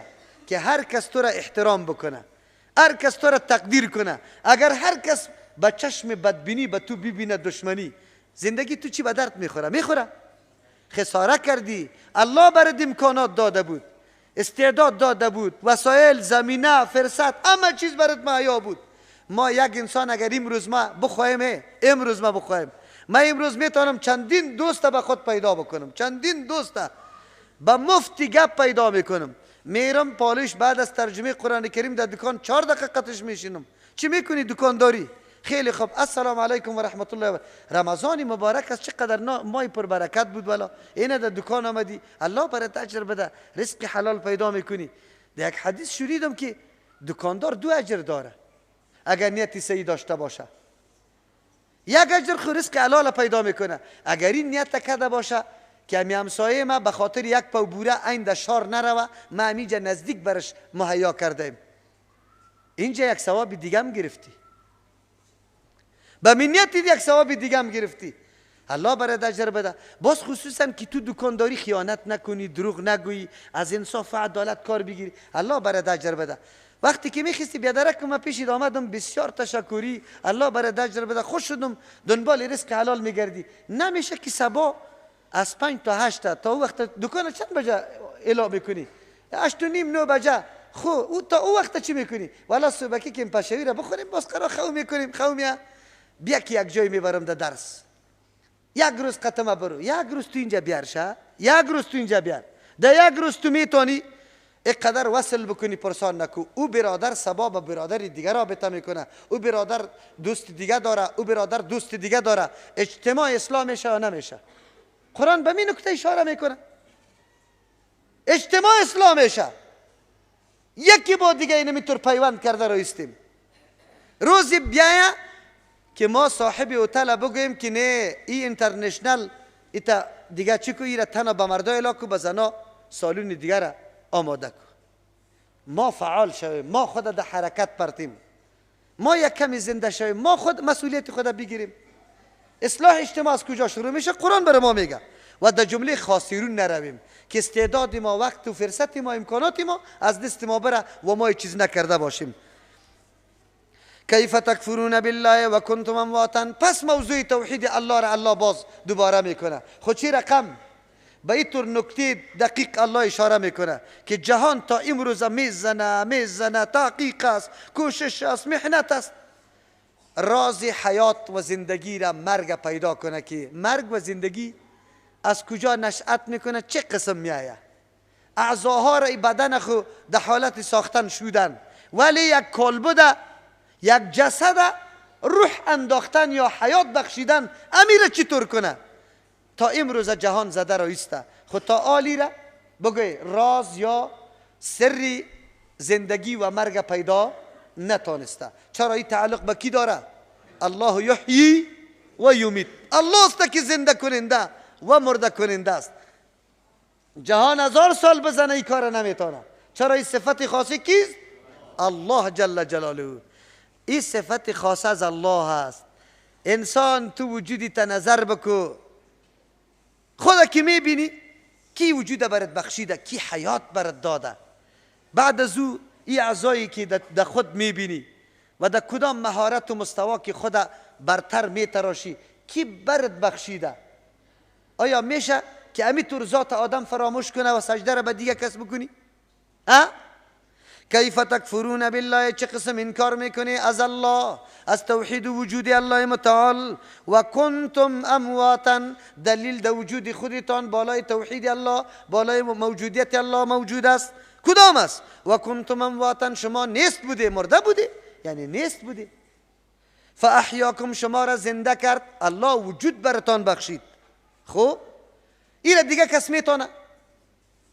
نه ولی، نه پیغمبر، نه ملک، نه جن، نه انس، نه بت، نه درخت، نه چیز هم نمیتونه غیر از الله متعال. خیر عبادت و سر تعظیم برای کی پایین شوه؟ باز خیلی خوب، تو خود زنده شدی، ده اختیار داری که امی در اختیار خودت باشه، نگذاری ای جوانیت ای ریشت سفید نشوه، چهره تازه خوشنما باشی، قوتی دموتر سابق واره، چگست دست نگیری، آلی چشمایت از دیدار نمانه، گوشایت از شنیدن نمانه، در اختیاریت است. قرآن چی برات میگه؟ ثم یمیتکم، باز شما را میمیرانه.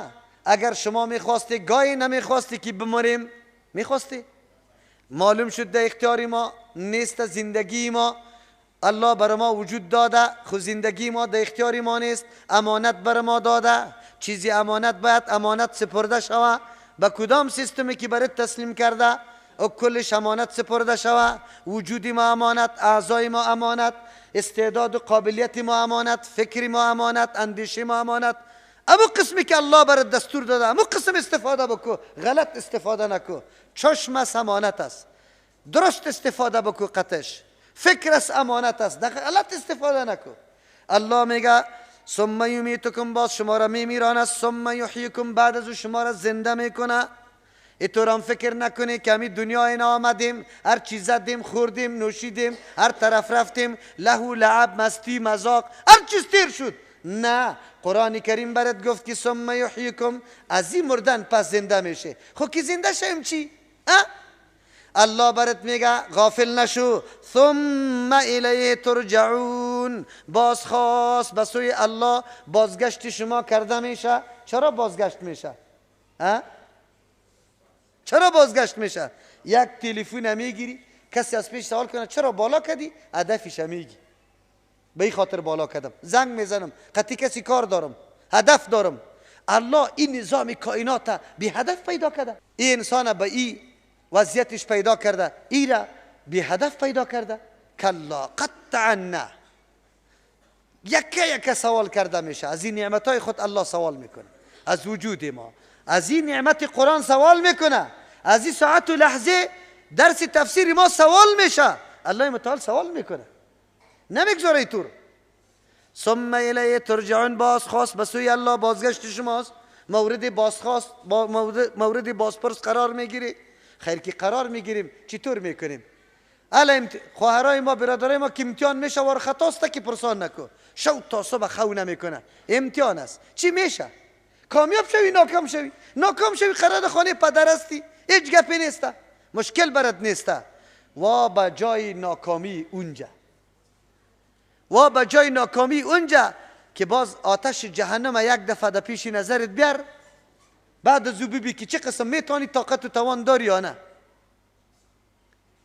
در آتش دنیا که تو می افروزی توان نداری حتی انگشتیت به یک پلت چراغ پیش کنی. با او آتشی که سنگ پیشتر تیر کردی، سنگ آتش میشه، آب آتش میشه. در او آتش چه قسم توان و طاقت داری؟ چرا غافل هستی؟ چرا آماده نیستی برای خودسازی؟ آیا ضرورت داری به کنترلری دیگه غیر از همین فکر و عقیده؟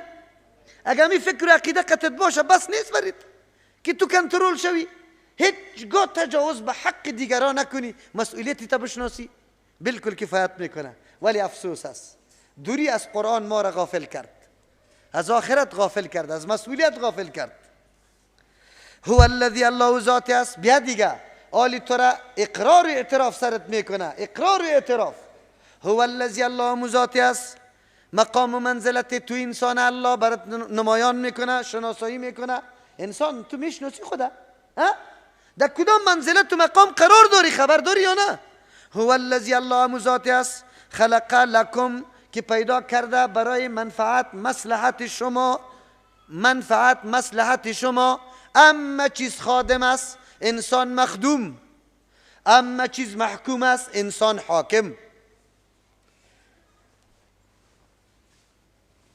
همه چیز مورد استفاده انسان استفاده کننده. تو انسان مقامی تا میشناسی؟ الله می فرماید هو الذی، الله ذاتی است. خلق، پیدا کرده، لکم، برای مصلحت منفعت شما، ما فی الارض جمیعا، آن چیزی که در روی زمین است مکمل. یک چیزم نیست که برای منفعت انسان نباشه. تو خبره میگی که گشتم و مارم به منفعت انسان است؟ بله. اگر گشتم و مار نمی بود از عذاب جهنم نمی ترسیدم. اگر گشتم و مار نمی بود از عذاب جهنم نمی ترسیدم. زهر چی فایده داره؟ برام معلوم میکنه زهر که بله بعضی چیزاست که مهلک است آدم هلاک میکنه، بعضی چیزاست که آدم نجات میده. زهر از جمله مهلکات است. ما باید چیزای مهلک و غیر مهلک تمیز کرده بتون. کدام چیز است که برای نفع انسان نباشه؟ حشرات، پرنده ها، حیوانات، بگوی ابر، باران، کود، درخت، گیاه، سبزه، کرم های زیر زمین، مایی، تمام چیزا در خدمت کی قرار داره؟ انسان قرار داره. انسان قرار داره. آب، خشکه، کلش، ستاره، چت آسمان، کلش برای انسان است. یا مستقیما یا غیر مستقیم برای منفعت انسان است. انسان خود شناختی؟ مخدوم بودی، مخدوم، اما چیز در خدمت تو بود. کل چیزا محکوم بود، تو حاکم بودی، سرش تصرف کرده رایستی. تصرف میکنی نمیکنی.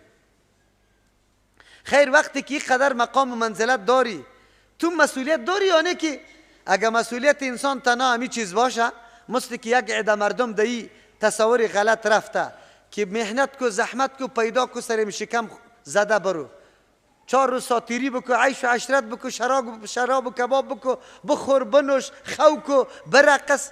اگر مفهوم زندگی امی باشه باز خو این قدر کائنات الله نعوذ بالله هیچ هدف نداشته.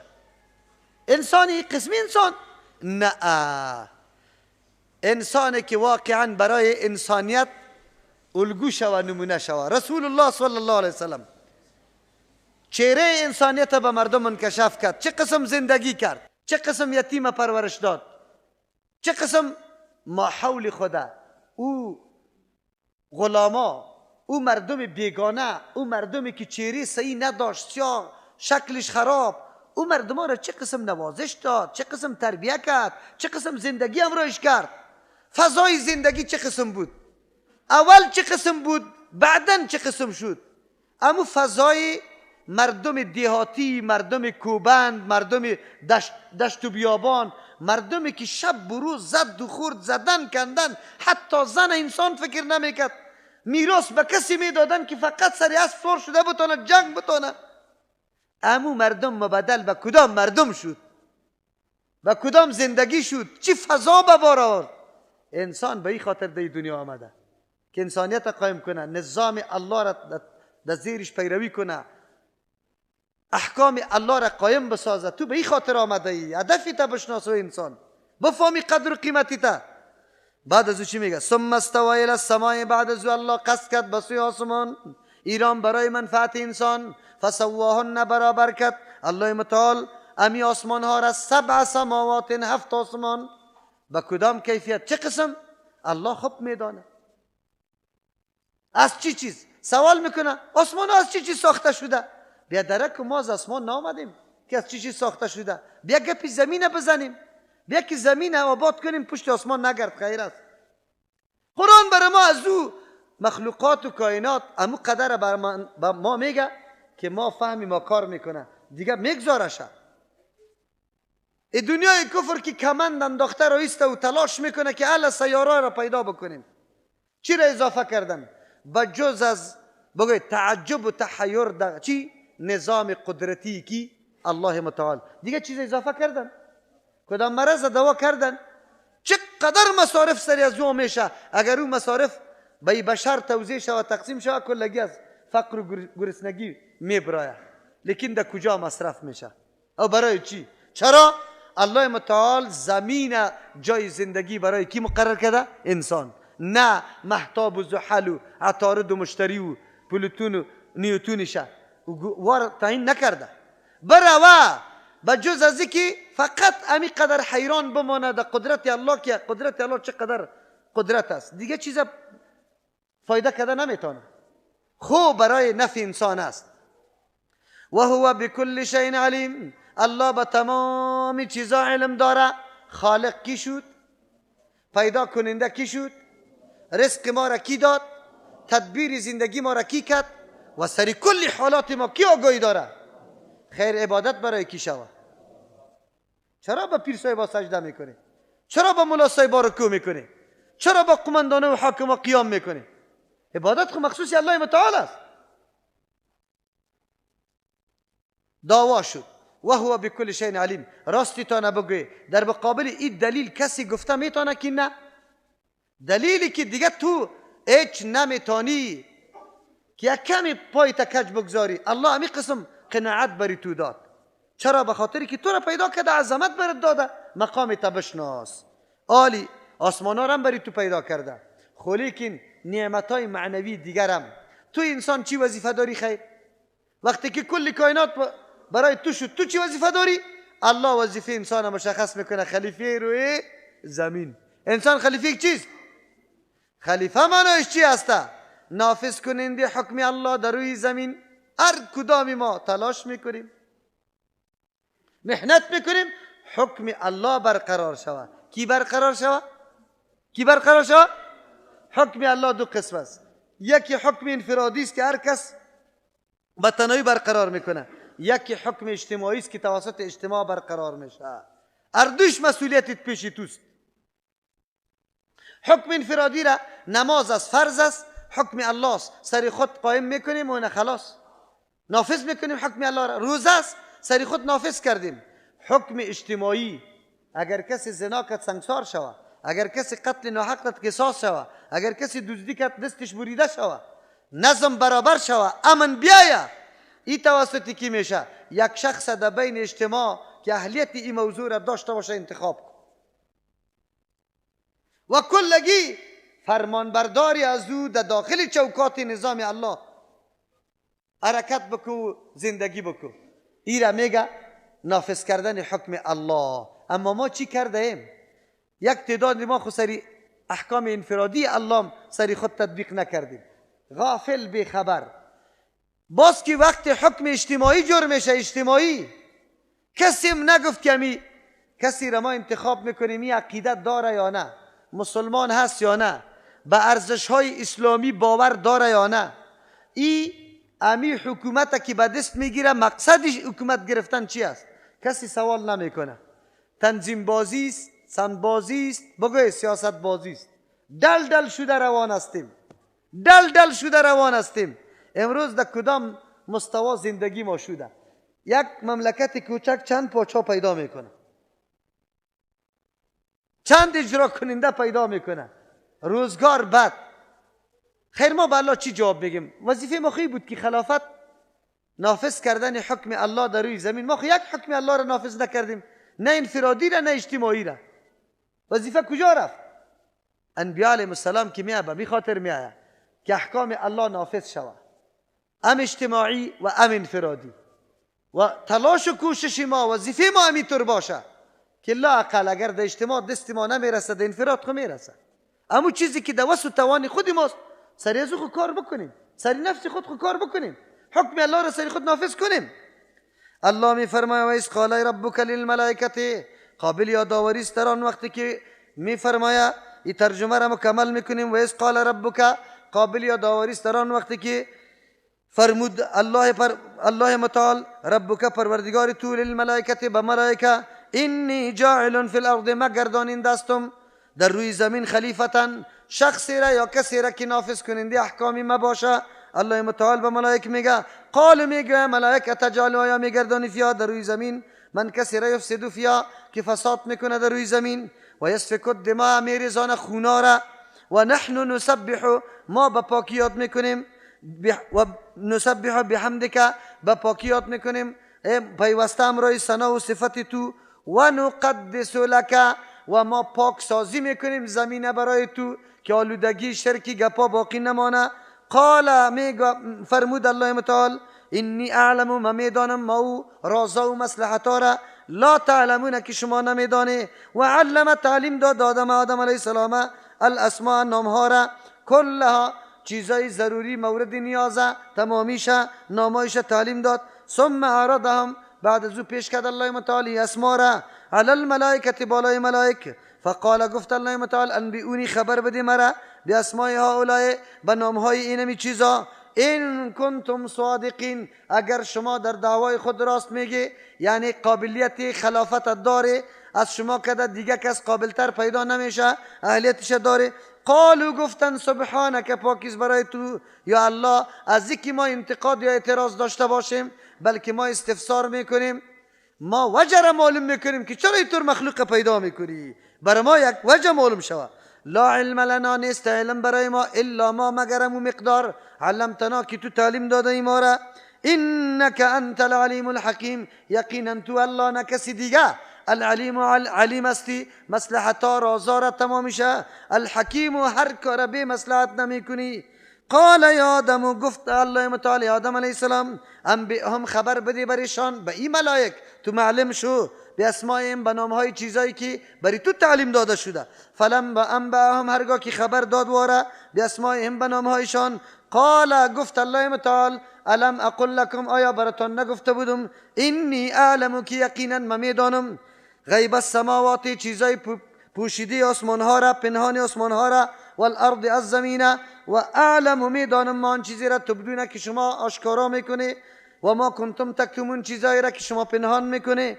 و اذ قلنا، قابل یادآوری است در آن وقتی که ما گفتیم للملائکه، برای ملائکه، اسجدوا سجده کنی لآدم، سجده تعظیمی برای آدم علیه السلام. فسجدوا، سجده کردن ملائک، الا ابلیس، مگر شیطان نکرد، ابلیس ابا انکار ورزید از سجده کردن، و استکبر، خود کلان تراشید، و کان من الکافرین، بود از جمله کافرها در علم الله، یا گردید کافر توسط نسجده کردن خود برتر دانستن.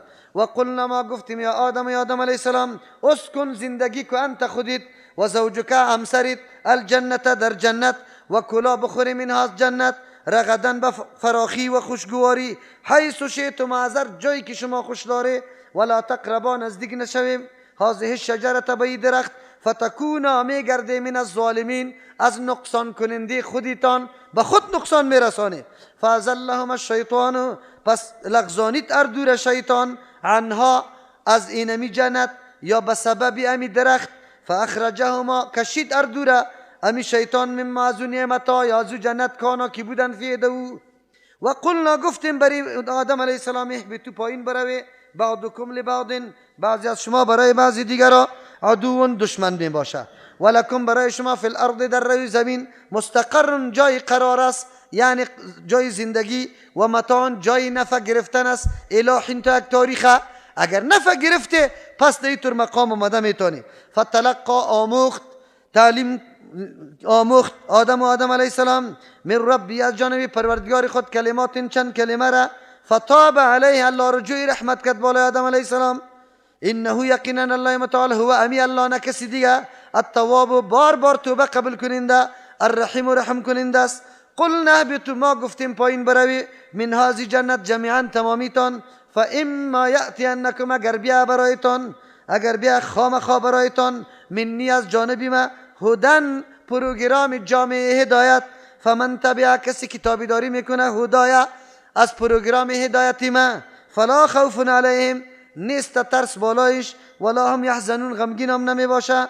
والذین کفروا، کسانی که انکار میکنه از حق و از هدایت ما، سرپیچی میکنه، نمیپذیره، و کذبوا بیااتنا، نسبت دروغ میکنه به دلایل توحید ما یا به احکام آیات ما.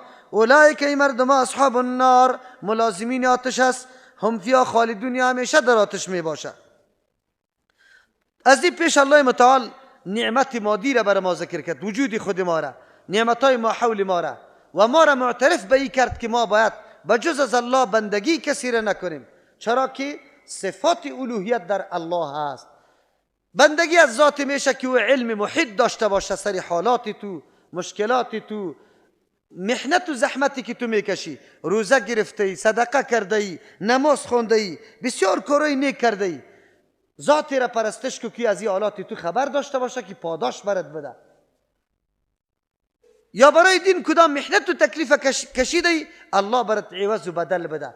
اگر معبود علم محیط نداشته باشه، معبود شده نمیتونه. خیر، آیا کسی دیگری علم محیط نداره؟ ملائک نداره، پیغمبران نداره، جنیات نداره؟ نه، عرصه نفی است. نه ملائک علم محیط داره، چرا که ملائک خود اعتراف میکنه، چیخ میزنه، سبحانك لا علم لنا الا ما علمتنا. نه پیغمبرا علم محیط داره. چرا؟ الله برش میگه ولا تقربوا هذه الشجره، دایی نزدیک نشوی که نقصانت میشه. لیکن آدم علیه السلام فراموش میکنه، علم محیط نداره، از خاصیت درخت خبر نداره که خوردن ازی سبب کشیدن لباس ما میشه، سبب پایین رفتن جنت میشه. علم محیط نداره. جنیات هم علم محیط نداره. ابلیس لعین اگر میفهمید که بنا سجده کردن ما اینقدر رانده ابدی میشم، 1000 سجده میکرد، 1000. لیکن علم محیط نداشت با این خود. سه چیز است. مخلوق سه چیز شد. انبیاء علیهم السلام در بین بشر اعلی ترین مخلوق. ملائک بگوی که در بین ملائک کلانترینش جبرئیل امین است و در بین جنیات ابلیس هم کلانترینش است. کلی از یا علم محیط نداره. پس علم محیط مخصوص برای کی شد؟ الله. معبود کی شد؟ الله. در ضمن آل نکات دیگه در این قصه است. بسیار قصه بسیار بدرخور است به زندگی ما و شما. الله که شروع میکنه با امرای مشوره یا طلب پرسان کردن ملائک، درسای آموزنده داره. الله چی ضرورت داره که پرسان بکنه؟ از ملائک چرا پرسان میکنه؟ درس به ما و تو میده، ما و تو انسان. و انسان خدا هیچ وقت کامل فکر نکو، نظری خدا کامل فکر نکو، فکری کامل فکر نکو، تو ناقص هستی. از او خاطر از بنی نوع خود کار بگی، او رقتی خود یک جا بکو، از او مشوره بگی. صاحب تجربه را از تجربه سوال بکو. مشوره کسی که بکنه گاهی هم او بگوی ناکام نمیشه. و امرهم شورا بینهم. الله متعال صفات مؤمنان را امیر بیان میکنه که امورشان به طریق مشوره است بینشان. از او خاطر مشوره بهترین چیز است. با هر کسی که صاحب خبره و صاحب مهارت و صاحب تجربه باشه مشوره بکن. بازن مشوره میشه. یکی در بین عوام این گپا هست میگه قطعی زن مشوره که باز نظرش نگی. گپ غلط است. در اموری که زنا مهارت داره، در مسئله سیالی و شریکی قدر گپا را که او میفهمه تو در بوی هم نمیبری. در مسئله تربیه اولاد دو قدر که او میفهمه تو بوی هم نمیبری. از او خاطر تو باید مشوره بگیری. از او خاطر اموری که به مشوره باشه حتما ناکامی نداره. یک درس عظیم است. الله ضرورت نداره که از ملائک سوال بکنه، لیکن این سوال کردنی الله متعال حکمتای زیاد است که این پشتی سر گفته رایستیم. خب برای ما این موضوع روشن میشه. و اذ قال ربک للملائکه، قابل یادآوری در آن وقتی که میگویا پروردگار تو برای ملائک. خب چرا میگه؟ به ملائک میگه که اینطور کسا پیدا میکنم انسان قدر و قیمتی تا بشناس. پیشتر که برات گفتم که کل کائنات خدمتی تو را میکنه، تو مخدوم هستی. وجودی تو که پیدا میشد تو خبر داری، اما تو بی پرسان بی سوال پیدا نشده. سری موجود بودنی تو، سری وجودی تو بحثا شده. بحثا شده. تو که در دنیا آمده ای برای اهدافی والا آمده ای. اهدافی تو پیش از پیش تعیین شده بود که انسانی والا، انسانی علا کدام است. کسی که کدام چیزا را الله تعلیم داده او را بدانه. الله که کدام چیز تعلیم داده او را بدانه. الله چی را تعلیم داده؟ این نکته عجیب است ان شاء الله که تا آلی را در یک کتابم ندیده. نکته عجیب است. نکته عجیبی است. الله وقتی که شروع میکنه برای پیدایش انسان با ملائک مشوره میکنه، اشاره به این اهمیت وجود انسان میکنه که انسان وجودش خیلی قابل بحث است. خیلی قابل بحث است. حتی با ملائک هم در میان گذاشته شود که اینی طور شخصیت ما پیدا میکنم. این شخصیت ممتاز است، قدر و قیمتی بالا داره، مقامی بالا داره. خود توسط چی مقامی بالا را کمایی میکنه؟ توسط آن چیزی که الله برش تعلیم داده. الله که برش تعلیم داده کدام است؟ الرحمن علم القرآن. الله چی را تعلیم داده؟ قرآن تعلیم داده. و انسان مقام منزلتی تو زمانی است که قرآن بری تو یاد باشه، تعلیم قرآن موجود باشه، او وقت تو مقام منزلتت بالاست. اگر انسان قرآن یاد نداشت، در قرآن زندگی نکرد، باز بفهمی که انسان نه بلکه از چارپای قدم چیسته در منزلت پایین قرار داره. این را بفهم. منزلت تو بایست تا وقتی که تعلقیت با این کتاب الله، نظام الله است، و ایره در زندگی خود تو خلیفه شدی، تطبیق کردی سری خود، خلیفه شدی نه؟ قرآن سری خود تطبیق کردی. اینجاست که مقام تو از ملائک قدم بالاتر میشه.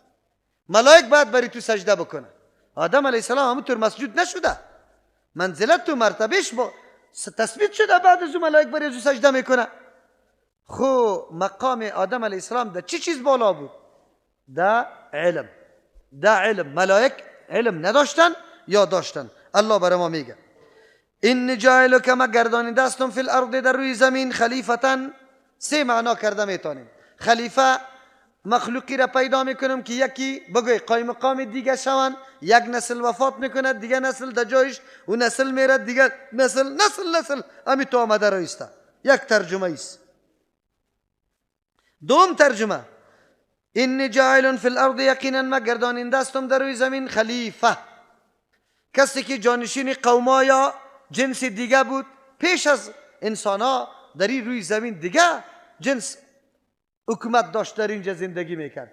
اکثر مفسرین نوشته میکنه که همین جنیات بوده، یا که خیلی فساد در روی زمین شروع کرد، الله متعال یک لشکر ملائکه سرش روان کرد، یا را برف کرد، زد کسی را، قتل کرد کسی را. از او خاطر جنیات کلش در ویرانه ها و در مخروبه ها زندگی میکنه، نه در آبادی. یا را همین ملائک رانده در اوجا. الله جانشینش انسان پیدا کرده. دو ترجمه. سوم ترجمه که راجح است، این جاعل فی الارض، ما گرداننده استم در روی زمین خلیفه، کسی که نافذ کننده احکام ما باشه. الله میگه نافذ کننده احکام ما. حکم الله وقتی نافذ میشه که ما قرآن بفهمیم. چرا حکم الله در قرآن است که قرآن نفهمیم؟ انفاذ حکم الله از کجا شود؟ از او خاطر گفتم که امتیاز انسان در تعلیم قرآن کریم است. قالوا اتجعل فیها من یفسد فیها، ملائک میگه آیا میگردانی کسی را که فساد میکنه در روی زمین، و یسفک الدماء، خون میریزانه. اول ملائک انتقاد میکنه سری الله متعال. انتقاد خو عیب است، نقصان است، گناه است. نه انتقاد نمیکنه، استفسار میکنه. استفسار ایره میگه شخصی را تعیین میکنی در وظیفه، تو میگی چرا ایره تعیین کردی؟ چی و اوصاف و برگزیدگی دیگه ها داره یا نه؟ که ما از امو اوصافش خبر شویم، از اوصافش خبر شویم. فلانی را امام مقرر میکنیم. چرا امام مقرر میکنی؟ بسیار مخلص و دلسوز است، بسیار قرآن خوب میفهمه، تجربه قوی در تعلیم اطفال داره. خو الله برای تجربه ده. ما پیش از پیش خیلی خوش شدم، پیش از پیش آمادگی بگیرم که اطفال خود در درس روان کنم، خودم در درس ها حاضر شوم. ایره استفسار میگه، ملائک استفسار میکنه. خو لیکن کدام نقصانی که در این موجودی که الله خواسته پیدا کنه وجود داره، او را برملا میکنه. او کدام است؟ فساد در روی زمین و خونریزی. از کجا معلوم کرده ایره؟ یا است که قیاس بالای مخلوق سابقه کرده. ملائک میدانه که در روی زمین همیشه مخلوق میایه که وا اینی کارا را کرده رویسته. دیگه منظوری ملائک ای بوده در این صورت که یا الله بجای از اینکه یک مخلوقی را بیاری که طور فساد مثل مخلوق سابقه واره میکنه، چرا یک مخلوق پاک صافه خلیفه جور نمیکنی که ماستیم؟ ما را خلافت بدی دیگه. یک یا است که از کلمه خلیفه یا معلوم کردن. چرا خلافت حکومت میگه، فیصله کردن میگه. فیصله وقتی میشه که دو نفر جنجال داشته باشه، نزاع داشته باشه، از این معلوم کرده بود. دو سوم قولی است که نه، از سرشت و طبیعت آدم علیه السلام چون از خاکی پیدا شده بود، ملائک از سرشتش فهمیده بود که حتما منجر به بعضی گپا میشه. از او خاطر گفت که در اینجا فساد خو عام است، کسی را که فساد میکنه در روی زمین. لیکن و یسفک الدماء را چرا قطعش ذکر کرده؟ خونریزی با هم فساد است. یک خاص از خونریزی اشاره به این میکنه که اولین عمل ناشایسته که از بشریت صادر میشه خونریزی است. قابیل میخیزه کی را قتل میکنه؟ برادر خود حابیل. اولین فساد ریشش از همونجا شروع میشه. از کجا شروع میشه؟ از حسد. از حسد شروع میشه. ابلیس لعین هم حسد کرده. اولین گناه در آسمان حسد، اولین گناه در زمین هم چی هست؟ حسد است. و این منجر به خونریزی میشه. فساد در روی زمین بزرگترین فساد شرک است. چرا که حق الله پایمال میشه، حق الله به کسی دیگر داده میشه یا دیگر کس به امر الله برابر میشه. ملائکه از او خاطر میگه که تو کسی را پیدا میکنی فساد میکنه و خون میریزه. برای ما واضح شد که خونریزی بسیار سخت جرم است. من قتل مؤمنا متعمدا فجزاؤه جهنم خالدا. سخت گناه است. لیکن در افغانستان ما اینطور خونا میریزه و ریخته پیش که هیچ پرسان نکن. قماندان صاحب امر میکرد دی، بادیگارد صاحب نمیگفت که چرا دیم، این انسان است. باز چی میگفتن؟ برای خود چی میکرد؟ من تحت امر هستم. خو امری قماندان صاحب یک شخص قتل میکنی، امری الله را که برات میگه که نماز بخوان نماز نمیخونی. معبود شرکی را نمیگه که یک آدم بگه من فلانی را قطع الله شریک میسازم. اینجا از الله کرده قماندان بالا کرد یا نه؟ اینجا امر قماندان از الله کردن بالا کرده. از این که شرکی بزرگ دیگه پیدا میشه؟ دیگه نمیشه پیدا. و نحن نسبح بحمدك و نقدس لك. ما خود تسبیح تو را بیان میکنیم سبحان الله و الحمدلله گفته را ایستید. غذای ملائک چیست؟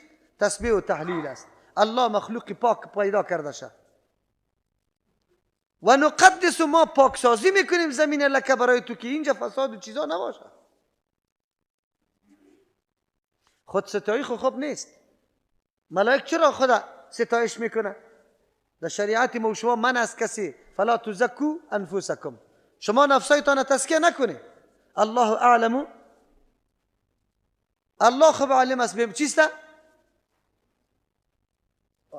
بمن اتقا، به کسی که تقوا را حاصل کرده و تزکیه را حاصل کرده. دیگه ملائک چرا تزکیه میکنه خدا؟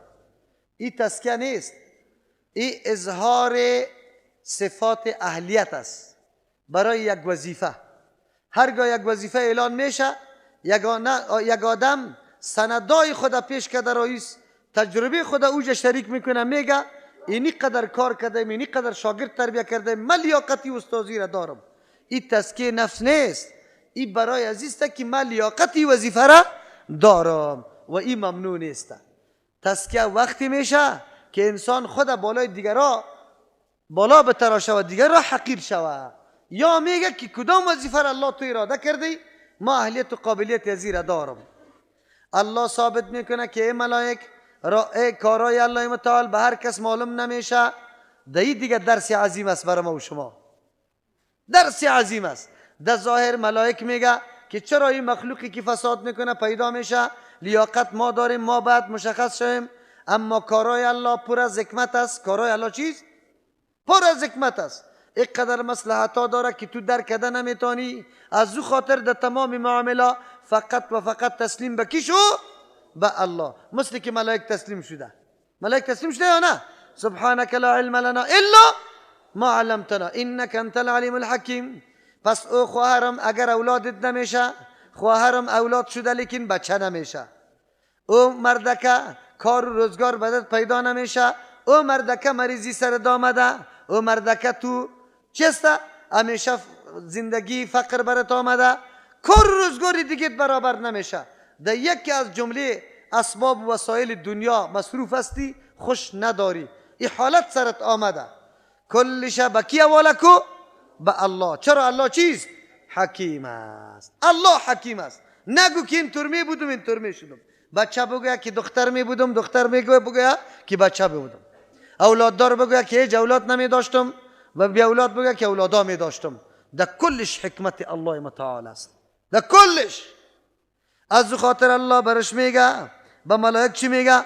قال اینی اعلم، میگه الله من میدانم، خوب عالم هستم، ما او چیزا را، او رازها، او سرا را لا تعلمون که شما نمیدانی، شما نمیدانی رازها را.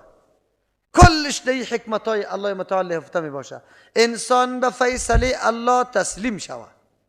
به فیصله کی تسلیم شود؟ بله، یکی فضایل کسبی است. در فضایل کسبی محنت کو، زحمت کو، تلاش کو. خو یکی چیزی است که از طریق الله برات داده شده خلقتا، او را تغییر داده نمیتونی. صبر بکو، صبر بکو. مریض هستی صبر بکو، فقیر هستی صبر بکو، در مصیبت هستی صبر بکو، در بندی خانه هستی صبر بکو، بی اولاد هستی صبر بکو، بی بچه هستی صبر بکو، الله برات اجر میده. حتما در این حکمت هاست، انسان نمیفهمه. اولا که به الله متعال این درس عظیم در اینجا برای ما و شماست، چرا که رازها را الله میداند.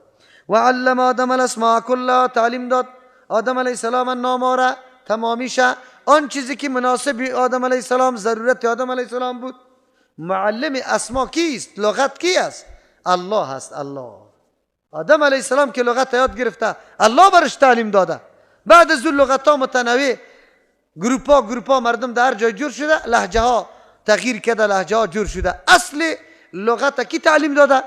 مثل که انسان پیدا کرده، تعلیم لغت هم الله داده. پس اینجا خود تعلیم الله داده با آدم علیه السلام.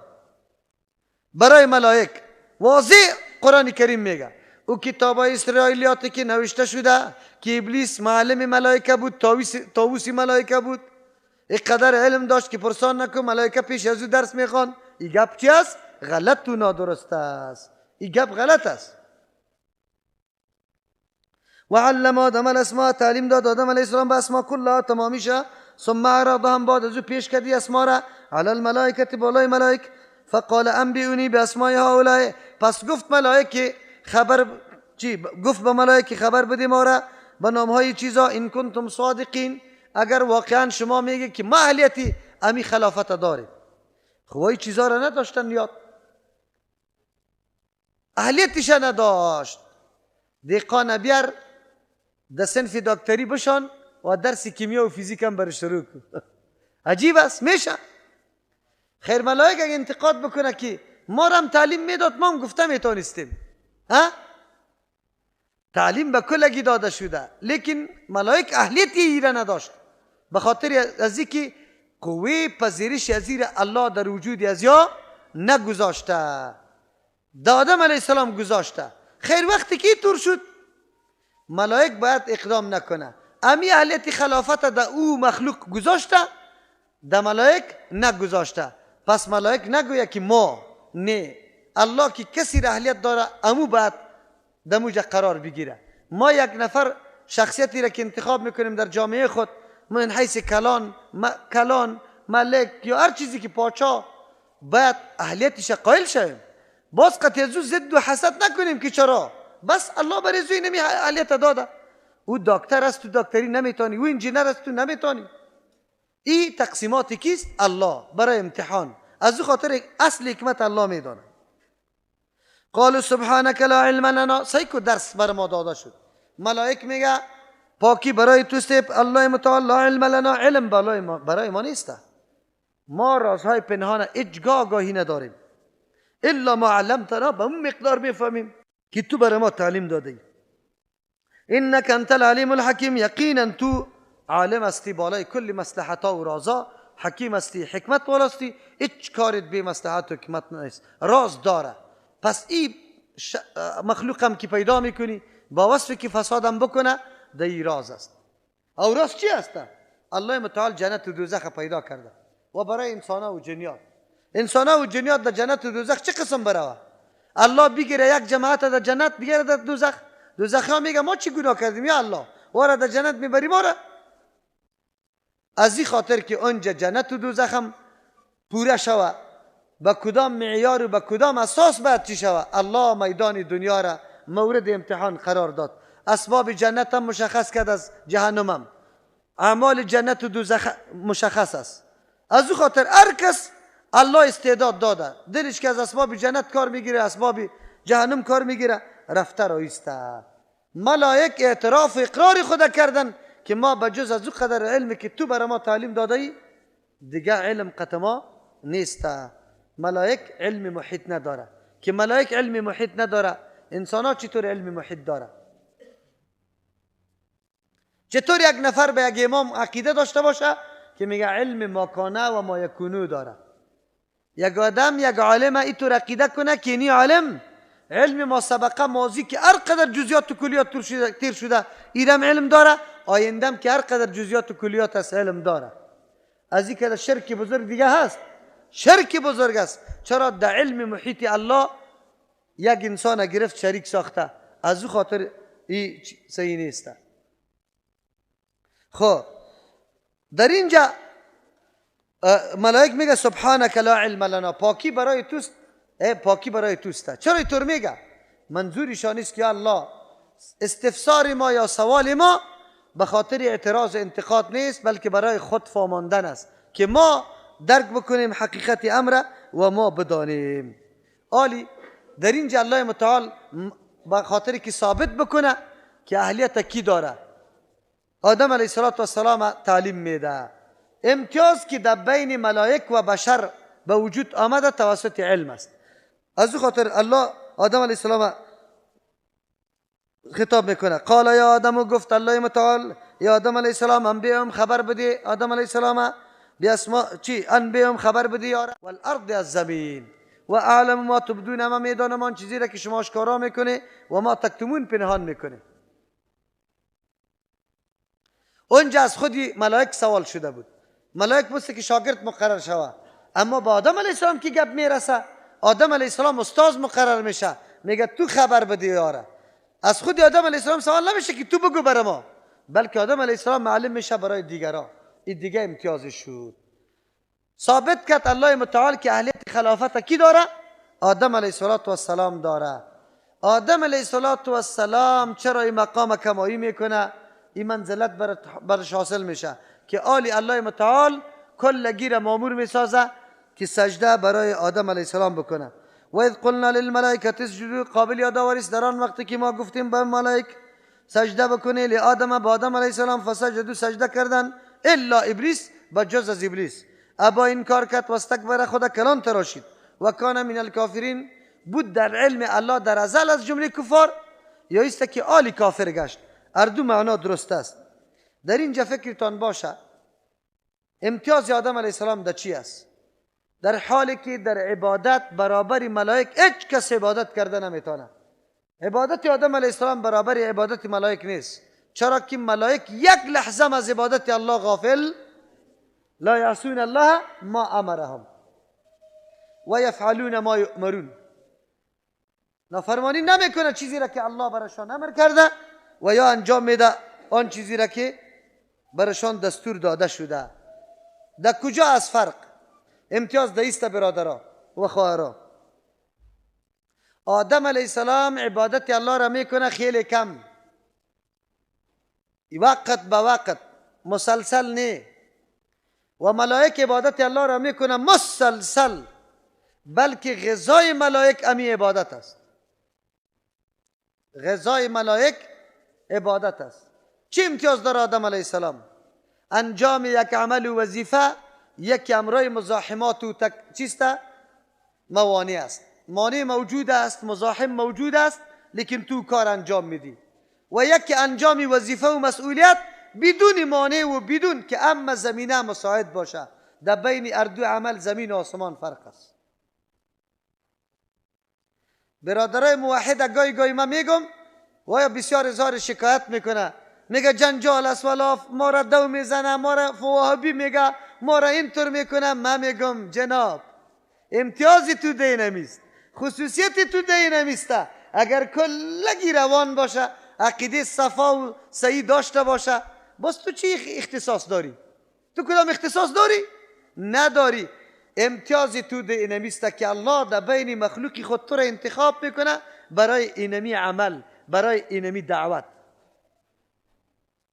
یگانه چیزی که پشت پناه و تکیهگاه انسان است همیشه امی است. از نگاه مادیات دنیا و عزت دنیا خو انسان خیلی چی می باشه؟ محروم می باشه، برات نیست. خو لیکن وقتی احساس میکنی که الحمدلله در بین این قدر مخلوق که از مکه خوب قوت داره، جوان است، مادیات داره، لشکر داره، هر کس است، لیکن مرا الله انتخاب کرده برای دعوت دین، مرا انتخاب کرده، امی برات کافی است. اینی بزرگترین تکیهگاه برای دعوتت است که گاهی فراموش نکو دعوت، رای دعوتت در پیش بگی. آدم علیه السلام امتیازش دایست. ما و شما عبادت ما با امرای موانع و مشکلات است. پیش الله متعال عبادت ما قدر و قیمت داره. از او طرف اولاد است، از او طرف کاری خانه است، از او طرف کاری روزگار است، لیکن بازم تو نماز میخوانی، بازم تو صحیح درست استاد میشی، بازم تو خشوع و خضوع میکنی. الله متعال به ملائکه خود میگه که بی مزاحمات بی موانع را بی و بندگی را بی بندگی را بی. از او خاطر الله امتیاز داد با آدم علیه السلام مسجد ملائک قرار داده شه. پس وقتی که بابای ما قابل احترام است، حتی ملائک برش سجده میکنه، تو انسان مقامت شناختی؟ مقام تو پیش شناخته شده بود که کل کائنات خادمت شد. مقام تو پیش شناخته شد که وقتی وجودت بحث صورت گرفت. مقام تو پیش شناخته شد که تو انسانی هستی که الله برات تعلیم داده اسما را، قرآن تعلیم داده. مقام تو اینجا شناخته شد که تو عبادت الله را با مزاحمات ادا کرده ای، منزلت تو بالا شده که حتی ملائک بری تو سجده بکنه. انسان تو قدری شناختی؟ چی کرده ای به الله خود؟ چه عبادت به الله خود انجام داده ای؟ چه قسم عبادت انجام داده ای؟ تو را به الله قسم نماز درست است؟ در 60 سال عمرت یک روز زانو در پیش عالم زدی که ای جناب عالم، رسول الله نماز خوانده، رسول الله وضو کرده، طریقی وضوی رسول الله، طریقی نماز رسول الله را برام بیان کو در یک حدیث؟ محبت داری با عبادت الله؟ 60 سال عمرت شده زانو زدی، پرسان کردی که نماز پیغمبر چه رقم است؟ به دعوا خو نمیشه جنت که انسان بگویم من در جنت میرم به دعوا. اسلام دین عمل است، دین حقیقت و واقعیت است، خیالات نیست، ادعاهای محض نیست. از ما عمل طلب میکنه. اگر تو در میدان امتیاز خود ثابت میکنی، از عمل کار بگی. ما از او خاطر میگم آدم علیه السلام مزاحمات بود، عبادت الله را میکنه. بیا و اذ قلنا للملائکه اسجدوا، در آن وقتی که گفتیم برای ملائک سجده بکنه، لآدم، برای آدم علیه السلام، فسجدوا، سجده کردن، الا ابلیس، بجز از ابلیس. سجده کنه. سجده چی معنا داره؟ دو قول است. یک قول فسجدوا، سجده کنه، مراد از سجده سجده اصطلاحی شرعی نیست. سجده که ما و شما دستا را، زانوها را، پنجای پا را، بینی و پیشانی را در زمین میمانه، این را سجده شرعی میگه. سجده شرعی به 7 اعضا میشه: دو پنجه، دو زانو، دو کف و یکی هم بینی و پیشانی یکی شمرده میشه. اگر یکی شبانی دیگه نمانی، نمازت نمیشه. اکثری مردم ها وقتی که در سجده میره سر میمانه، پای بلند میشه، مثل چی واره؟ اندل چوب واره. این نماز نمیشه برادر و خواهرها، یاد داشته باشه.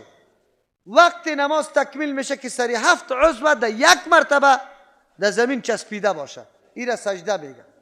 میگه اینجا مراد از سجده سجده شرعی نیست، معنای سجده انقیاد و تابعداری است. و اذ قلنا للملائکه، در آن وقتی که ما گفتیم ملائکه اسجدوا، تابعداری کنه، منقاد شوی، لآدم، با آدم علیه السلام، گپ و سخن آدم علیه السلام بپذیره، نیازها و ضرورت آدم علیه السلام شما پوره کنه. شما در خدمت آدم علیه السلام قرار داره، عالی ملائک در خدمت ما و شما قرار داره. دو ملک نوشته کرده رایست اعمال ما را، ملائک دیگه برای حفاظت ما و شماست که از هر قسم چیزای موذی ما را نگاه میکنه، از جن نگاه میکنه، از مار گشتم نگاه میکنه. تا وقتی که فرمان الله نشوه، نه گشتم گزیده میتونه، تا نه مار نه جنی سرت شیشته میتونه. ملائک قطعت است، ملائک است که اعمال ما را در دیگر و دستو بالا میبره. الله ملائک مخلوقی خود در خدمت انسان ها مقرر کرده. منقاد شوه برای آدم علیه السلام. در این صورت اگر معنای سجده انقیاد بگیریم، نه اشکال است، نه سوال است، نه جواب ضرورت پیدا میکنه. الله متعال امتیاز آدم علیه السلام ثابت کرد و ملائک فرمان داد که امر و فرمان برداری آدم علیه السلام بپذیره. لیکن الا ابلیس نپذیرفت. خلاص. دوم ترجمه، مراد از سجده سجده است. خود سجده چند معنا داره.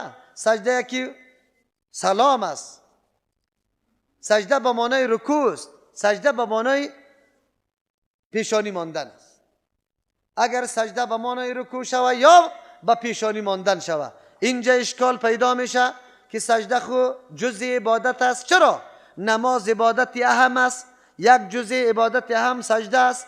سجده به غیر الله خو ناجایز است. چطور به آدم علیه السلام سجده میشه؟ جوابی نویسته که مراد از سجده در اینجا پیشانی ماندن نیست بلکه خم کردن است، او خم کردن در او شریعت جایز بود یا پیشانی ماندن است. خب لیکن پیشانی ماندن دو قسم است، یکی برای تعظیم، یکی برای عبادت. برای تعظیم عبادت چی فرق داره؟ خب برای عبادت ایره میگه در عبادت سه رکن موجود باشه، کمال محبت و کمال خوف و بگوی امید و رجا در او داشته باشی. ام امید به او باسته باشه یعنی مالک نفع و ضرر میدانی، ام کمال محبت باشه و انتهای عاجزی در او باشه. و در این سجده ای گپا وجود نداره. نه انتهای عاجزی است، چرا انتهای عاجزی به کی میشه؟ به الله متعال میشه. نه کمال محبت، چرا کمال محبت به کی میشه؟ به الله متعال میشه. از او خاطری سجده عبادت نیست، سجده تعظیمی است. خیلی خوب، وقتی سجده تعظیمی است خب ما امروز هم در پیر صاحب کی میکنیم؟ میگیم سجده عبادت نیست، سجده چی است؟ تعظیمی است. چرا سر ما عیب میلگانیم؟ این سجده ها در شریعت های سابقه روا بوده. در شریعت سابقه برادر یوسف علیه السلام به کی سجده کرد؟ یوسف علیه السلام سجده کرد. لیکن در شریعت پیغمبر صلی الله علیه وسلم ناروا شده. چرا ناروا شده؟ شریعت های سابقه پیغمبران مسلسل می آمد، یک پیغمبر در یک تاریخ می آمد او می رفت، دیگه پیغمبر پشتی سرش دستی می آمد. رسول الله صلی الله علیه وسلم بعد از رحلتش هیچ پیغمبر آمدنی نیست که نیسته. اگر خلل و نقصان در شریعت واقع شود دیگه پیغمبر نمیاد که خلل و نقصان ورد داره اصلاحش بکنه. الله چی کرده خیر؟ الله به خاطر حفاظت شریعت پیغمبر علیه السلام یکی خود نفس گناه است که ممنوع است، هر چیزی که وسیله به سوی گناه میشه ذریعه میشه او را بند کرده، او را به نام صد ذرایع یاد میکنه. خلوت زن به همراه یک مرد بیگانه در یک اتاق حرام و نارواست. چرا نارواست؟ ناروا خودی خلوت نیست، ناروا زنا هست، لیکن این ذریعه و سبب برای کی میشه؟ زنا میشه. در قبر رفتن طواف کردن خودش گناه نیست، گناه وقتی میشه که باز قبر است مالک نفع چی میدانه؟ ضرر میدانه، باز میگه اولاد میده، از او خاطر بند شده. اینجا سجده اگرچه تعظیم است لیکن سبا روز مردم جاهل با جای از این سجده تعظیمی نمیدانه. پیر صاحب میگه که معبود است، هر چیزی از ناحیه پیر صاحب است. یک مرید سوال کردم در پاکستان درس میدادم در یک منطقه، گفتم چطور هستی؟ گفت الحمدلله. یا اولادای مرا میبینی؟ استاد جی اولادای مرا میبینی؟ ای از طرف پیر صاحب است. از طرف کی است؟ پیر صاحب است. ما برش گفتم که از طرف الله است.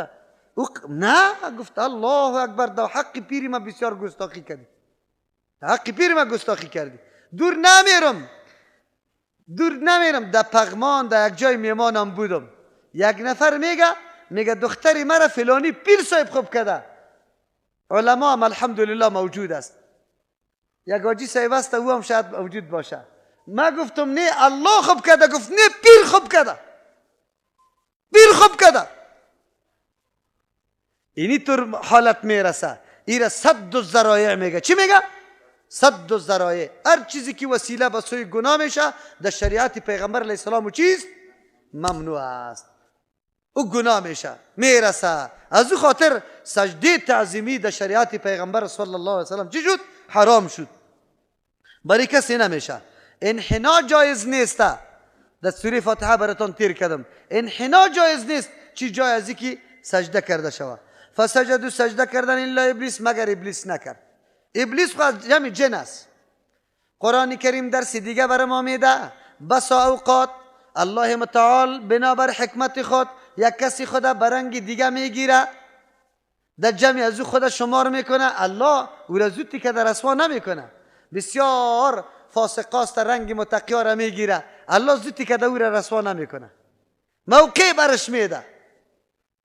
به خاطر ازی که شده میتونه از رنگ از یا یک کمی تاثیر پذیر شود. ولی وقتی که طبیعت انسان خراب باشه آخر الامر چیسته؟ بگوی نقطه پس هویدا میشه، آشکارا میشه. ابلیس بسیار عبادت ها میکرد، لیکن عبادت های از او از روز اول دانه ناقص بود. دانه چی بود؟ برای سمعت و شهرت عبادت میکرد، نه برای چی؟ راه یابی. چه نکته را برای ما درس میده؟ هر عمل که انجام میدیم از روز اول باید پاک و صاف باشه. چی باشه؟ هیچگاه امر غلط دیگر قطع یک هدف یک جا نکنی. چرا؟ اگر نقصان در ریشه پیدا شد، در میوه خامخا نقصان چی میشه؟ پیدا میشه. ابلیس لعین در روز اول اراده را داشت که نعوذ بالله من مخالفت بکنم، برای شهرت و ریای کار را میکرد. و اونجا که پیش و اعلم ما تبدون و ما کنتم تکتمون، الله گفت ما آن چیزی را میدانم که شما بگه آشکارا میکنی و پنهان میکنی. آشکارا خاموش سخن بود که ملائک گفت که نحن چیستا نسبح بحمدک و نقدس لك. پنهانش کجا بود؟ ابلیس لعین بود که وقتی الله گفت که اینی طور شخصیت پیدا میکنم، ابلیس امونجا در ضمیر خود گفته بود که من را احترام قائل نیستم و اینجا برملا شد. از ابتدا اراده غلط کرده بود، دمو اراده غلط چی شد؟ بگه باقی ماند. ابا انکار کرد و استکبر، تکبر کرد. انکار کردن از سجده این کفر است. انکار کردن، یک آدم الله امر بکنه نماز بخوان او نماز نخوانه، این کفر است؟ نیست کفر. اینجا خیر شیطان چرا کافر میشه؟ امر الله را حقیر دانست. امر الله را چی کرد؟ حقیر دانسته. نه به خاطر نکردن این کافر شده، بلکه امر الله را سبک دانسته. ابا واستکبر، چرا؟ واستکبر خدا کلان تراشید، از امر کی کرده؟ الله کرده. اولم اگر یک انسان امر الله را نمازم میخونه خو امر الله را سبک میشماره، چی میشماره؟ کافر میشه. چی میشه؟ کافر میشه. و کان من الکافرین دو مطلب داره. بود از جمله کافرها، بود از جمله کافرها همونطور خدا در قد ملائک زده بود، در علم الله هم از جمله کافرها بود، لیکن بنابر حلی ظاهری خود در قد دیگرها زده بود تا که چهرهش منکشف شد. و کان گردید من الکافرین از جمله کفار، یعنی تا حالی را نبوده، حالی کافر گردید به خاطر که سرپیچی کرد. خو اگرچه این موضوع را در اینجا قرآن ذکر نکرده، ابلیس لعین چی کرد؟ چی چیز باعث خرابی و بدبختی شد؟ از عقل ناقص خود کار گرفت، عقل پیش کرد، از چی کرده؟ نقل کرده. چی کرد بگوی؟ عقل از چی کرد پیش کرد؟ از نقل کرده. چرا که پشتی سر باز دیگه آیت میاد خلقته چی؟ خلقتنی من نار و خلقته من طین. مرا از آتش آفریده، آتش خو خیلی قوت داره. خاک چی است؟ خبر نیست که مفادات خاک از آتش کرده خیلی زیاد است. اولین کسی که قیاس کرده و عقل خود نعوذ بالله حاکمیت قائل شده او ابلیس است و خطا شده. و هر کس که در مقابل نص دلیل نقلی قیاس کرده او هم خطا شده، قطعا خطا میشه. از او خاطر عقل در اینطور میدانا چلاندن بکار نیسته، به نقل تسلیم شدن بکار است. وقتی سخن رسول الله برات رسید، بعد از او نگوی که عقل من نمیپذیره، بگو بالکل درست است، چرا که رسول الله تایید شده از طرف الله است.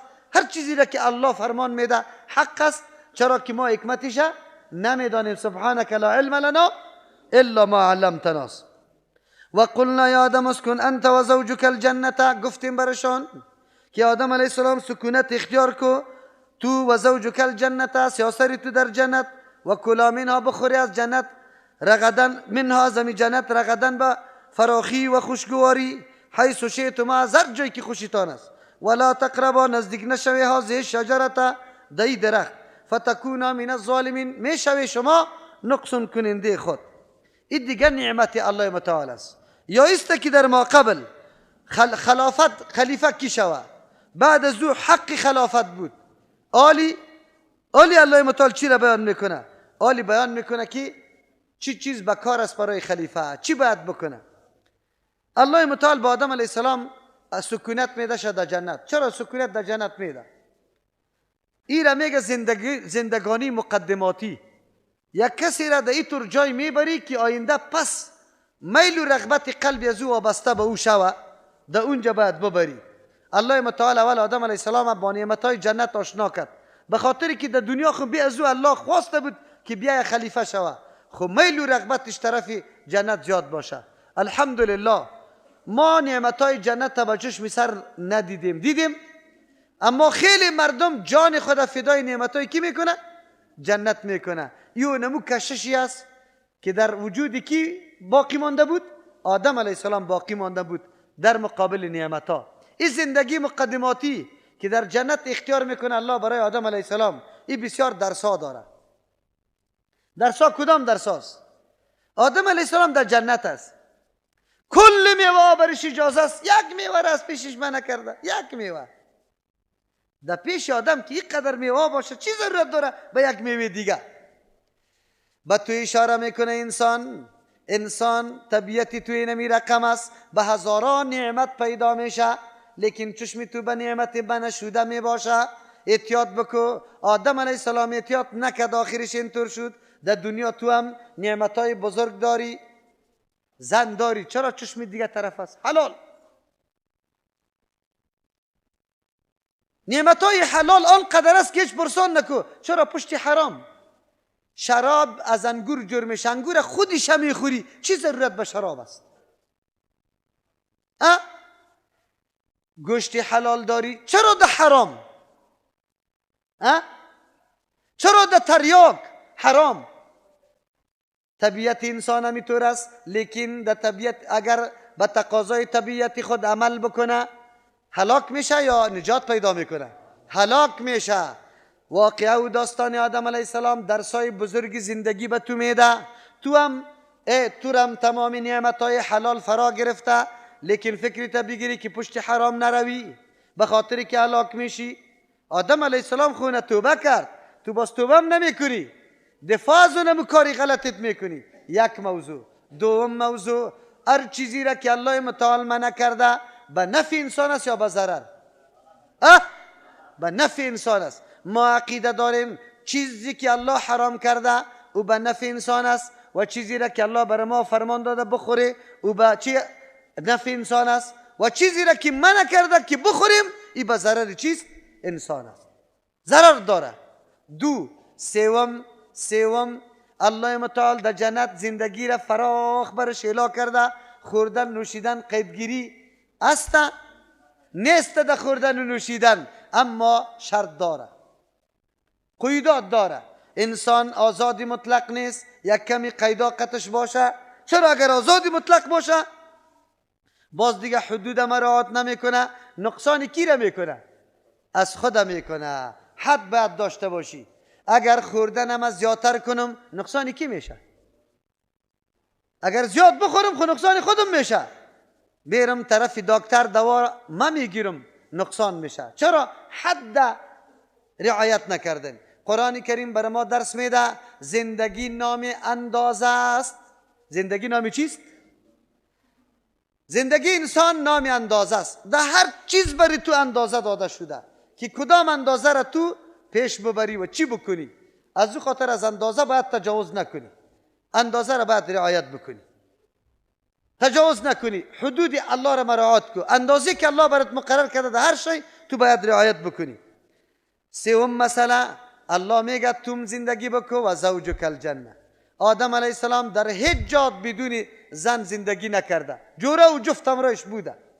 معلوم میشه که لازمه زندگی انسانی چیست؟ زن هسته. بی زن زندگی نمیشه. چرا؟ الله وجود انسان طوری پیدا کرده که وجود ناقص است تا که زن نباشه. خیر وقتی که زن تکمیل وجودی توسته، قابل احترام است یا قابل توهین؟ قابل احترام. قرآن کریم به خاطر عظمت یا مقام زن، هن لباس لکم و انتم لباس لهن و لهن مثل الذی علیهن بالمعروف. و در دیگه آیت میگه چیسته؟ یا ایها الناس اتقوا ربکم الذی خلقکم و خلق منها زوجها. از خود نفس زوجه پیدا کرده. گاهی هم کسی عضو بدن خدا نه توهین میکنه، نه تحقیر میکنه، نه او را ضرر میرسانه، نه او را فلج میخواه که فلج شوه، هیچ نمیکنه. پس اینیالی تو زندگی را با زنت مثل یک عضو بدنت فکر بکو. پس از اینیالی اختیار بکن که چی رقم زندگی میکنی. عضو بدن باید چی رقم باشه؟ فعال باشه یا نه؟ پاک باشه یا نه؟ عزتمند باشه یا نه؟ سالم باشه یا نه؟ چی رقم باشه؟ چی قسمی که تو باشی عضوت باشه؟ امو قسم قطع زنم امو قسم زندگی بکن. قرآن برای تمی نکته را میده. اونجا هم قطع زن زندگی کردن است. و زوجک الجنت، در زندگی کردن زن تابع مرد است. زن تابع چی است؟ نمیتونه که بگویه از کاپیسا گرفته میگه من در کابل نمیرم یا در جلال آباد نمیرم. هر جایی که شوهر زندگی میکنه زن حق نداره که چیست نه من رفته نمیتونم. جای حق مرد است که جای زندگی میکنه. لیکن در خوراک و کلا منها به اردویشان الله امر میکنه بخوری اردویتان رغدن به خوشگواری. حالی اجازه طلب نمیکنه از شوهری خود که اینا نبخورم یا نه. بزن در خانه چیزی که داری در کسیت نشو. بلکه مرد چیزایی که حق تست باید بیاره. کدام مردی که در بیرون خربوزه و ام خورد در خانه ناورد، در حق زن نقصان کرده، در حق اولاد نقصان کرده، حق پوره و تکمیل نکرده. خود دونجا خورده یکی خود برابر شدن است که امرای کسی برابر میشه، یکی خود خریدن است که خود خریدی باید او رعایت باید بکنی. یک تعداد مردم در این مورد ظالم مردم کدام طبقه است میشناسیش؟ ظالم ترین مردم در این مورد ملا است. چرا ملا است؟ نوبتی از واسری مردم والا است. هر روز بگو میمانی پلوی شیخ صاحب بگم میگه پلویش برابر است. اولادایش در خانه کچالو پیاوه پیدا نمیکنه. از این خاطر ملا را ببینی این سرخ، زنش ببینی مریض. یک مذاق میکنم که خواب سر ما نبیه. لیکن مذاق نیست، حقیقت امر است.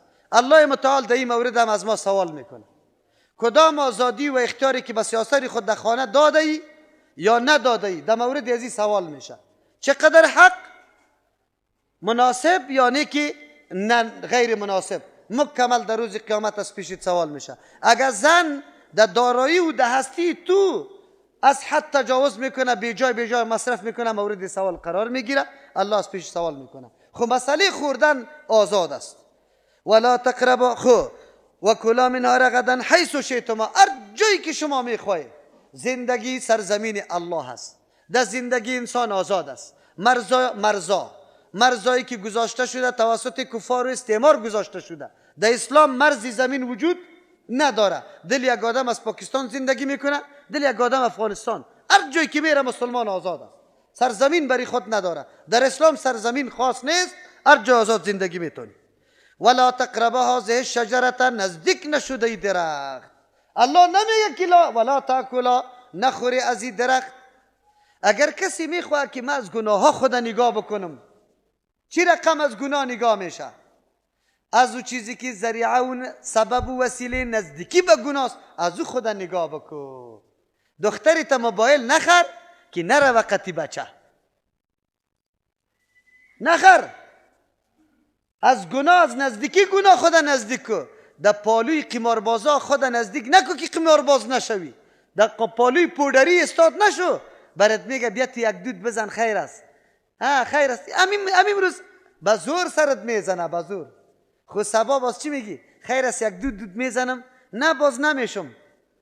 دیگر روز بازی طور مزه برات میدن، میگه زندگی بیازی مزه نداره. اینطوری میکنی. یک قدم تو را پیش میکنه. قرآن برای ما درس میگه ولا تقربوا هذه الشجره، نزدیک نشه به درخت. چرا که میل انسان برش پیدا میشه، فتکونا من الظالمین، میشوی از نقصان کردنی خود، برای خود نقصان میکنی. نقصان برای آدم علیه السلام معلوم نبود او خبر نه که خاصیت درختی بوده که کسی را میخورد کالای جنت از پیش چی میشد؟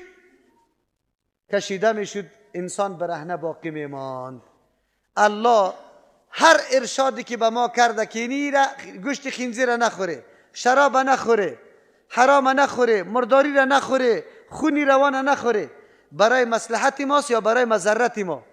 برای مصلحت ماست. ما نمیدانیم، لیکن الله میدانه. امروز دنیای کور، دنیای کافر هم دانست که گوشت خنزیر چقدر میکروب داره، با پختن هم از بین نمیره.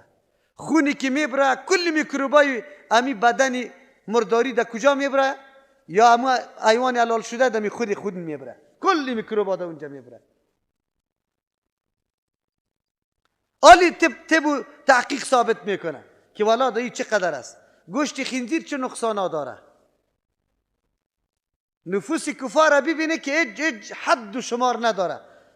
مسلمان ها را ببینی بگوی یک جماعت که خیلی کوچک در جزیره ها وجود داره، اما غیرت مسلمان ببین و غیرت ازوار ببین. در روزگاری که جنگ سری امریکا ها می چسبید اینطور غان می زدن که پرسان نکن. غان می زدن. چرا؟ غیرت نیسته پیششان، همت نیسته. علتش است که گوشتای کی را خورده؟ خنزیری به غیرت خورده، از او خاطری طور شده. قرآن کریمی در ساره بر ما میده. بله آدم علیه السلام مکلف به زندگی در جنت میشه، لیکن با امرای یک تحدید چی است؟ نزدیک شدن به درخت باید نباشه. ما در دنیا آمدیم آزاد میگردیم، لیکن حد داریم. به حد زندگی کردن نمیتونیم، ما باید به حد زندگی بکنیم. خب فازلهما الشیطان عنها، لغزانیت اردور شیطان، عنها زمی جنت یا عنها از وجه خوردن درخت. فاخرجهما، کشید دمی شیطان اردوره، مما از نعمتا کانا که بودن فی دو. و قلنا، ما گفتیم اهبتو، پایین بروی، بعضکم بعضی شما لبعض برای بعضی دیگر عدو دشمن می باشه، ولکم فی الارض، برای شما در زمین مستقر جای قراری بود و باشه است، و متاع جای نفع گرفتن است، الهین تا یک تاریخه. شیطان چطور یارا کشید از جنت؟ شیطان خونجه بود تالی را پایین نامده. بله شیطان در وقت برآمدن آلی که پایین میآید وسوسه میکنه برای آدم علیه السلام. چی رقم وسوسه میکنه؟ در بعضی کتابا مثل ای به شکل مار تیر شده، طاووس قطش همکاری کرده، ای گپای اسرائیلیست، قطعا در حدیث یا در آیت ثابت نیست. بهتر خویسته که قرآن چیزی را همونطور گنگ مانده مام گنگ بمانیم، ضرورت به جزیات نداریم. بس الله میدانه که چه قسم وسوسه برای آدم علیه السلام کرده. خب غالبا طوری است که شیطان در حالت پایین شدن است، یک قسم یاد کرده، خود به شکل خیلی آدمی خیرخواه جور کرده، با آدم علیه السلام قسم یاد کرده که من بسیار خیرخواه شماستم. بعد از او به این قسم یاد کرده که این درخت خلد است، درختی است که کسی از این بخوره دائمی باقی میمانه. ما و شما مردم همونطور هوا موازه میکنه، میگه آب زندگانی را خورده.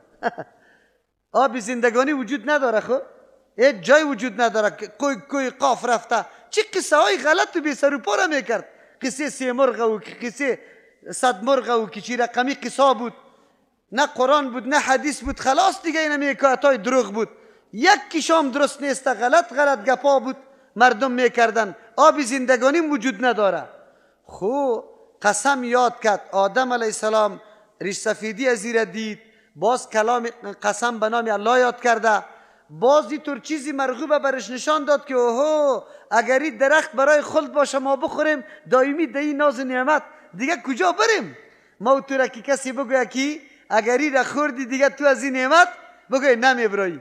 مردم میره وقتی که اقامه میگیره چی میگه؟ اقامه بگویم دیگه. در مملکت های خارجی چقدر تلاش میکنه میده و چقدر چاپلوسی تا که یک اقامه‌گک میگیره که در مملکت خارج یک چند روز آسوده زندگی کنه، در تشکیلاتی تشریفاتی. چی میگه؟ تشناپاکی؟ نه این گپی تا من رد میکنم، این غلط گپ است. ما الحمدلله اونجا استادای داریم، دوستای داریم که امیال ایمانشان شاید از ایمان ما کردم قوی تر باشه و الله برشان عزت نصیب بکنه. هیچ وقت گمانی غلط نکنه. امیال الحمدلله برادرای استرالیا در استرالیا زندگی میکنه، 2 موتری چیره مرسیدیز برای ما خریده، 3 هم در انتظار است. شیخ صاحب اینطور فکر نکو، الحمدلله امی اکمالات که میشه این توسط همون خواهرای و برادرای متدینت است که هم دعا میکنه، هم درد داره، هم احساس داره و ما برش دعا میکنیم که در او سرزمین الله وارا برومند و عزتمند نگاه کنه شانه و الله توفیق انجام مراسم دینشان هم برش نصیب بکنه و از میدان دعوت الله واره دور نسازد که در میدان دعوت داخل باشه. خب اینجا ابلیس این گپا را چی کرده؟ برای آدم علیه السلام گفته آدم علیه السلام آلی از این درخت چرا میخوره؟ یک چی است که حوا علیه السلام برای از او چی کرده؟ او را فریب داده تا که او درخت خورده. در قرآن کریم خوردن درخت به اردو نسبت داده شده. ایتو نشده که به حوا علیه السلام اول نسبت شده باشه باز او را فریب داده باشه. از او خاطری گپ قابل تایید نیست. قابل تایید نیست که اردو خورده. خود چرا خورده؟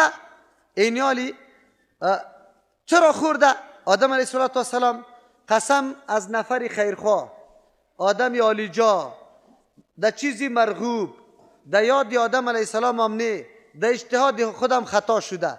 5 عوامل موجود است که آدم علیه السلام از درخت خوردن کرده. 5 عوامل کدام موجود است؟ آدم علیه السلام اول آدمی خیرخواه برش نصیحت کرده که من خیرخواهتان هستم. آدمی خیرخواه را هر کس گپیش میپذیره. چرا؟ در حلیه آدمی خیرخواه آمده. قسم یاد کرده. آدم علیه السلام فکر میکنه که به نام الله هیچ کس به غلطی قسم نمیخوره، باور میکنه. 2 سوم گفته که درختی تو درخت است که تو را باقی میمانه میجا، مرغوب است. 3 4 آدم علیه السلام میگه که نهی ارشادی است. نهی ارشادی را میگه دکتر صاحب برات میگه گوشت نخو، شکر داری یا گوشت نخو، چی فشارت بالا میره. مانای از این گپی دکتری نیست که گوشت سری تو حرام است، اگر تو بخوری تو گناهگار میشی. نه، تو چی بکو؟ مرضی تا کنترل کو. آدم علیه السلام هم میگه که الله مرا منع کرده به خاطر از این نیست که من خوردنش گناه داره، بلکه به خاطر که مناسب حال ما نیست. دیگه در اجتهاد خود خطا شده. 5 چی رقم؟ آدم علیه السلام فکر کرده به کدام درختی که اشاره شده تنها امو یک درخت البته الله مقصدش است، حالان که مقصد الله نوعش بود، امو یک درخت جزئی نبود. آدم علیه السلام فکر کرد که اینمی درخت است، اگر از همین نوع درخت از دیگه درخت بخورم پروا نداره. 6 بگه از یادش رفته بود. فنسیه ولم نجد له عزما. آدم علیه السلام فراموش کرده بود و هیچ قصد ما پیدا نکرده بودیم برای خوردن از این. قاعده است که یک شی گناه وقتی میشه که به قصد باشه، چیزی که به سهو صورت بگیره و گناه شمردن نمیشه. از او خاطر اینجا نسبت گناه به آدم علیه السلام قطعا نمیشه. این که قرآن کریم گویی از او تعبیر به ظلم میکنه، اینجا ظلم به معنای نقصان است. نقصان خود کرد. در ناز و نعمت جنت بود، قطعی خوردن چی؟ درخت. یک دم کالای جنت از پیش برآمد و باعث ازی شد که از جنت پایین شود. نقصان خود کرده. در جایی که نسبت عصیان به آدم علیه السلام شده، اونجا معنای عصیان این گناه نیست. اونجا معنی است که شان نبوت آدم علیه السلام تقاضای ازی را میکرد که همی کارم باید نمیکرد. چرا که پیغمبر بود؟ پیغمبرها به اعلی لنبر بگه احتیاط و به اعلی لنبر نزاکت باید قدم بالا بکنه. اگر از او همینطور کارم صادر شود مثل که چی کرده؟ نافرمانی کرده باشه از الله، اگرچه نافرمانی نیست لیکن شان از یا تقاضا میکنه که مثل که نافرمانی کرده باشه. از او خاطر ایره ما گناه شمرده نمیتونیم به جز از که در قرآن کریم بیا بخوانیم آیت دیگر رقم اینطور ما از خود گفته نمیتونیم که بگویم آدم علیه السلام چی کرده؟ معصیت کرده، یا در فارسی بگویم گناه کرده. این گپ قطعا گفته نمیتونیم. بله آدم علیه السلام خطا شده. چی شده؟ خطا شده. اوی خطا اجتهادی میگه.